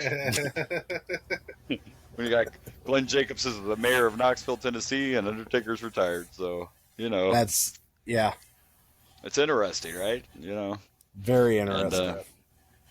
And it was actually, I saw an interview with Undertaker a couple weeks ago, and he was talking about when he returned on Raw not too long ago, and he came out as biker Taker when he came face to face with Bray and all that, and he said we will never see the dead man again. If he makes any more appearances, it's going to be biker Taker, because he feels now that he's retired and he's doing all these interviews and he's being Mark Calloway now, that character is done. Like, he doesn't feel he can go back to being the Undertaker now that he's completely broke kayfabe. He just feels like this version of the Undertaker is officially retired. So from now on, if we see him, it's going to be biker Taker. So now the dead man is a dead man. Yes. But it makes sense, because Undertaker was one of those people in an era where everybody started kind of breaking kayfabe. Like, Undertaker was always the Undertaker. Like, you didn't see the Undertaker do interviews. If you saw him out and about, even if he wasn't in his full gear, he was in all black. Like, he was always the Undertaker wherever he went. So, I mean, I can respect it. Yeah. I can respect that. You don't get that a lot anymore. So he definitely lived the gimmick. Yeah, these guys now will fight and they'll talk crap on social media, but then you go on their Instagram and they're at the club together partying. Like, it's not what it used to be. That's just the way the world is. So I respect them for that too. Because a lot of people, just didn't live their character that way. Not at this point in wrestling, anyway. Not like back in the day. So, overall, though, very entertaining match. And actually, I'm going to let our guest give his ranking of this match. We're going to let you rank first. I know you're not on here every week, but we want to hear what you give this match. Okay, I'm trying to remember. Is it 5 out of 5? Is that? Yes, 5 is our top. The 5 is the top. Okay. Yep. So I'm going to give it 5 out of 5 cameraman men. 5 out of 5 cameramen. 5 cameramen. 5 cameramen. 5 cameramen. All right. Yeah, I can see that. I'm gonna give it 5. Sweet chin music. All right. There you go. I'm gonna give it 5. Wait, over here. Wait, 5. No, over here. Wait, 5. Over here. 5. Where's the camera? Right here. 5 right here. Right where? Right here. Cameraman's right here. down 5. 5. Absolutely. 5. Oh yeah, definitely, hands down. Hands down for many reasons. I don't know if these two ever had a match that wasn't. I mean, I don't know. Most of their pay-per-view matches. Yeah, I'm pretty sure every match you know. between these two, at least I know there's 2 WrestleMania matches we're going to get that are going to be 5s. I can already tell you right now, they're going to be 5s. Yeah. The first one for sure. The second one wasn't as good as the first one, but the first one is definitely. Okay, that one was might a get a 5-star match, 4.5. Yeah, but it's going to be really darn close. So. Absolutely. All right, well, there we go. We made it through. Rage, is there anything else you'd like to bring up about this match, or Shawn Michaels, or anything else? No, I mean, no, I enjoyed this one. Appreciate you bringing me back for this, and you're welcome. I can't wait. Anytime. I can't wait for the next Hell in a Cell with Mankind. It's the next time that I would appreciate being brought back. But so no, you don't want to. I'm thinking you're probably a year away. I think there was about a year gap in between, if I'm not mistaken. So or it might be summer of '97. I'd have to look. So you're saying you don't want to be here for the screw job? No, I'm good. I remember the screw job, and I mean it's not like it's remembered for the right reasons. Exactly. Not that it was a bad match. I just. To be honest, I've seen it before, and I can't remember the actual match itself because that moment just it gets erases overshadowed from that everything. moment. Yeah. I'm excited because I don't think I've ever seen the screw job. So, by the way, Undertaker and Mankind happened June 28th, 1998. So yeah, we're about a little less than a year away. Yeah, so there you go. 1998. Yeah, well, June 28th. You guys are this in is 97 right now. This is October 5th. And 1997. And we're going to do Survivor Series, so yeah, we're a there. little under a year. It's a little it's not quite under a year. I got you. Yeah. So I got you. Yeah. So yeah, I've seen that one several times. I even showed it and scarred my kids for life. Showed it to the kids. Weren't super happy about that because is what I found out. I they don't understand the whole love for wrestling, and I popped it on the TV. I'm like, you gotta see this, and some of the kids were a little scarred. Right. Yeah, it happens. It happens. So, all right. Well, thank you for joining us. We appreciate you being here. It's always a good time to have you there and to have us all back together. So we'll see you in a couple weeks. Not a year, actually. We'll get a hold of you in a couple weeks when we get to. Is that the next one when we get you to that wanted to join? Yes. Yeah. Bring me back for that one. Yep. What were the other ones you wanted to come back? I would like to see Stone Cold and Shawn with Mike Tyson as the Mike Tyson WrestleMania. Yep. I would like to see that. I think that would be before. That would be before, wouldn't it? If it's this WrestleMania, is that that's gonna be before? Well, is that upcoming WrestleMania? Is normally April, and if that other match is in June, that means the WrestleMania match would be first. Okay. So yeah, you guys are getting into some good stuff there. Absolutely, we are. I'm excited. So. Although, I mean, that match was good, don't get me wrong, but I don't know. It was just iconic. Yeah. I feel like the world of wrestling changed after that night. It did. Kayfabe changed. Yeah. Vince McMahon's character, Mr. McMahon, was born. Like, so much stuff happened. I remember very clearly because I wasn't that wise back then, but I remember in that moment when that happened, I'm like, wait a second. That shit was not supposed to happen. Like, what's going on here? Like, you knew right away that it was not how that was supposed to go down. So it is known for the wrong reasons, but I think it changed wrestling. Some ways it changed wrestling for the better, and we would have never got the Mr. McMahon character without it. So. You're talking about the screw job. I was still in the screw job. My bad. I was still in the screw job. Stone Cold. That's another iconic moment. Yeah. Shawn Michaels. Mike Tyson. I'm talking about after that match. I feel like wrestling changed. It went into the direction it went into after that night. I don't know. I just feel like. But that match will be. I feel like there was a moment.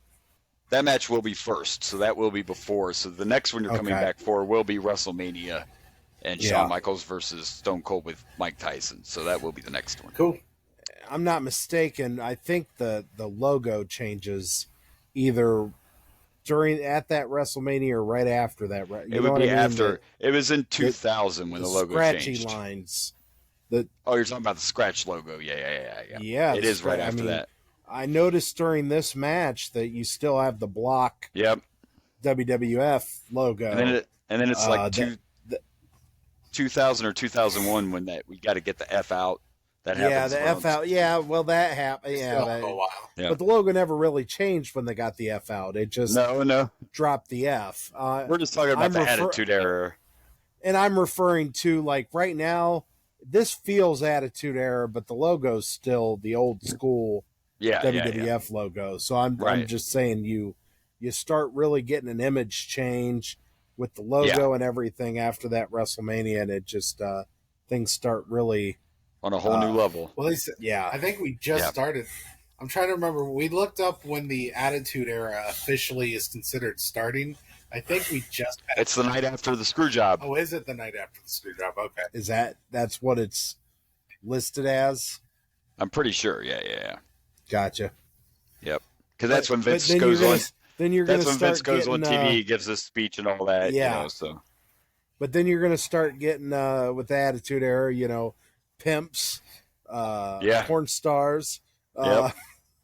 Just things really and puppies. Yeah. All right. Well. All right, guys.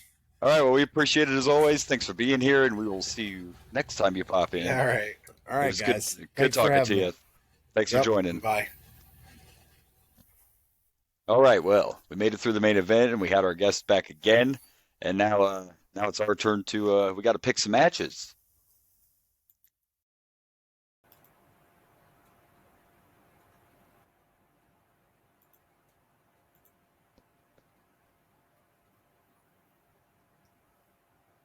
All right. Well. Favorite match of the night. Sorry. I was struggling with this because it was so. I'm just joking. It's Shawn Michaels and Undertaker. I almost picked the midgets. No. There's not a match that even came close. Nothing could even touch it. No. This was the match of the night. This was the whole reason to even want to watch this. I mean, we watched it because of our show, but if there was one reason to watch this pay-per-view, that's it right there. That work of art. Yeah, the main event, hands down. Absolutely. Easy pick. Yeah, I'm right there with you. Easy enough. See what happens with.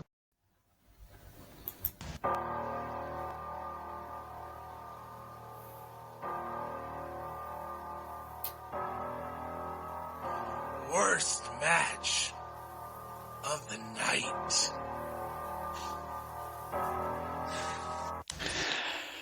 This one's probably easier for me than it should be too. Like you could pick the little men, the midgets, whatever you want to call them, wrestling. But to me, that was thrown together at the last minute. And it's not that it wasn't entertaining. I just didn't care. To me, it was the damn gang warfare again. It was Los Barricos and the Disciples. Worst match of the night, in my opinion. Yeah, this wasn't a question for me. It was Los Barricos and DOA, yeah. And I'm not looking forward to them probably having their Survivor Series match. And they probably will. We saw a commercial for Survivor Series. I can't remember everything because that Survivor Series, the only thing I remember is the screw job.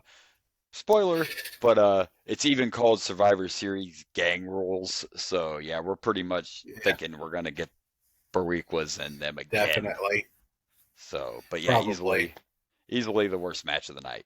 That was an easy. We don't always pick that quick and agree on both, but it is what it is in this one. I don't think there was a question. I gave that 0, so you did. I still think that's the lowest ranking we've ever had, but all right. Well, let's rank some in your houses.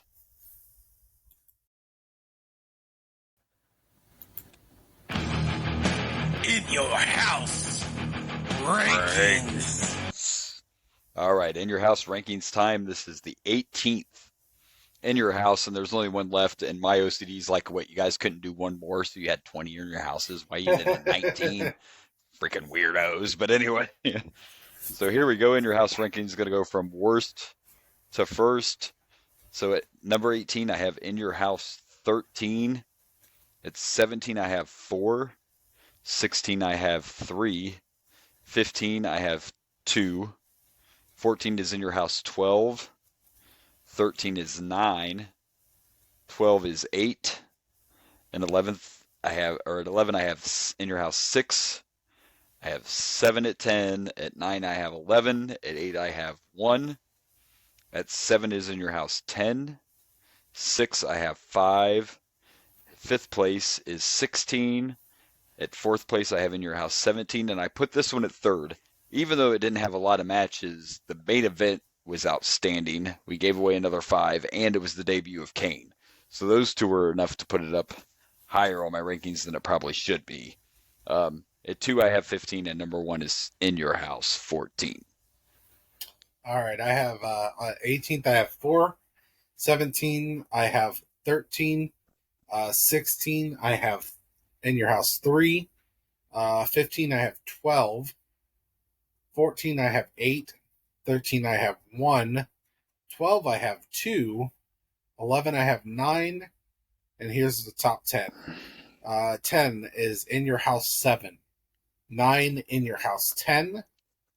8 in your house 11. 7 in your house 6.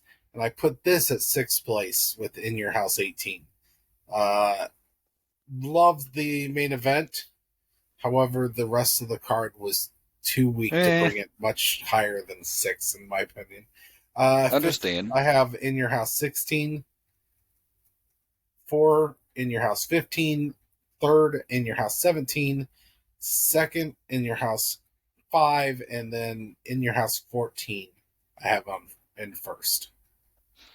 All right. Well, there you go. There are our rankings. And now, and we both have 14 in first place. Just thought I mentioned that. But, all right. We have our rankings. So now it's time to plug some pluggables.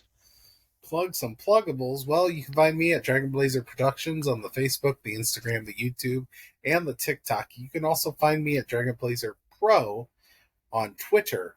And, of course, you can go to the Boomer and Blaze YouTube page, where I'm getting so close to getting us to current new episodes. So you will be hearing this as soon as it comes out. Right. He is getting close. He is getting close. He's a hard-working man. And, of course, for the show, you can follow us. You can join our Facebook page, the Boomer and Blaze Facebook page. You can follow us on Twitter and Instagram at Boomer_Blaze, and on the TikTok at Boomer and Blaze Show. So there you go. We picked matches, we plugged pluggables, and we ranked in your houses. We had a great time having Rage back with us once again.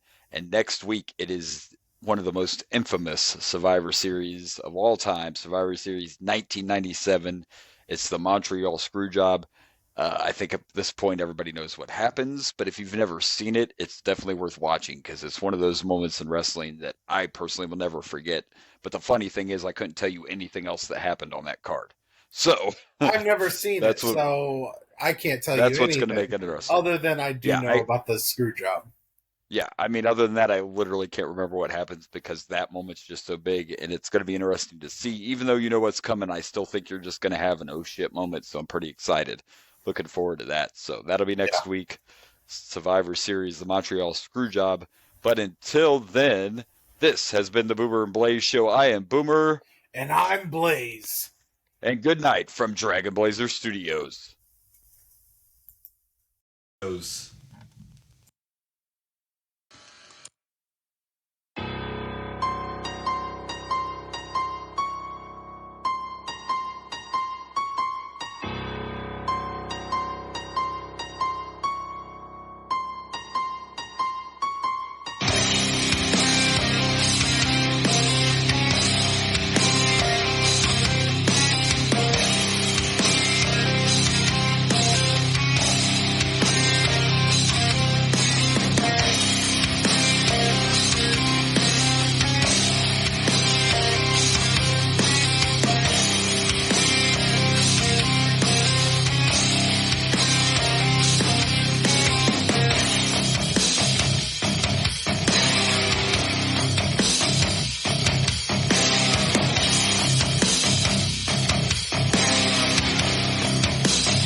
Hey everyone, this is Blaze from the Raging Blaze and the Boomer and Blaze Show.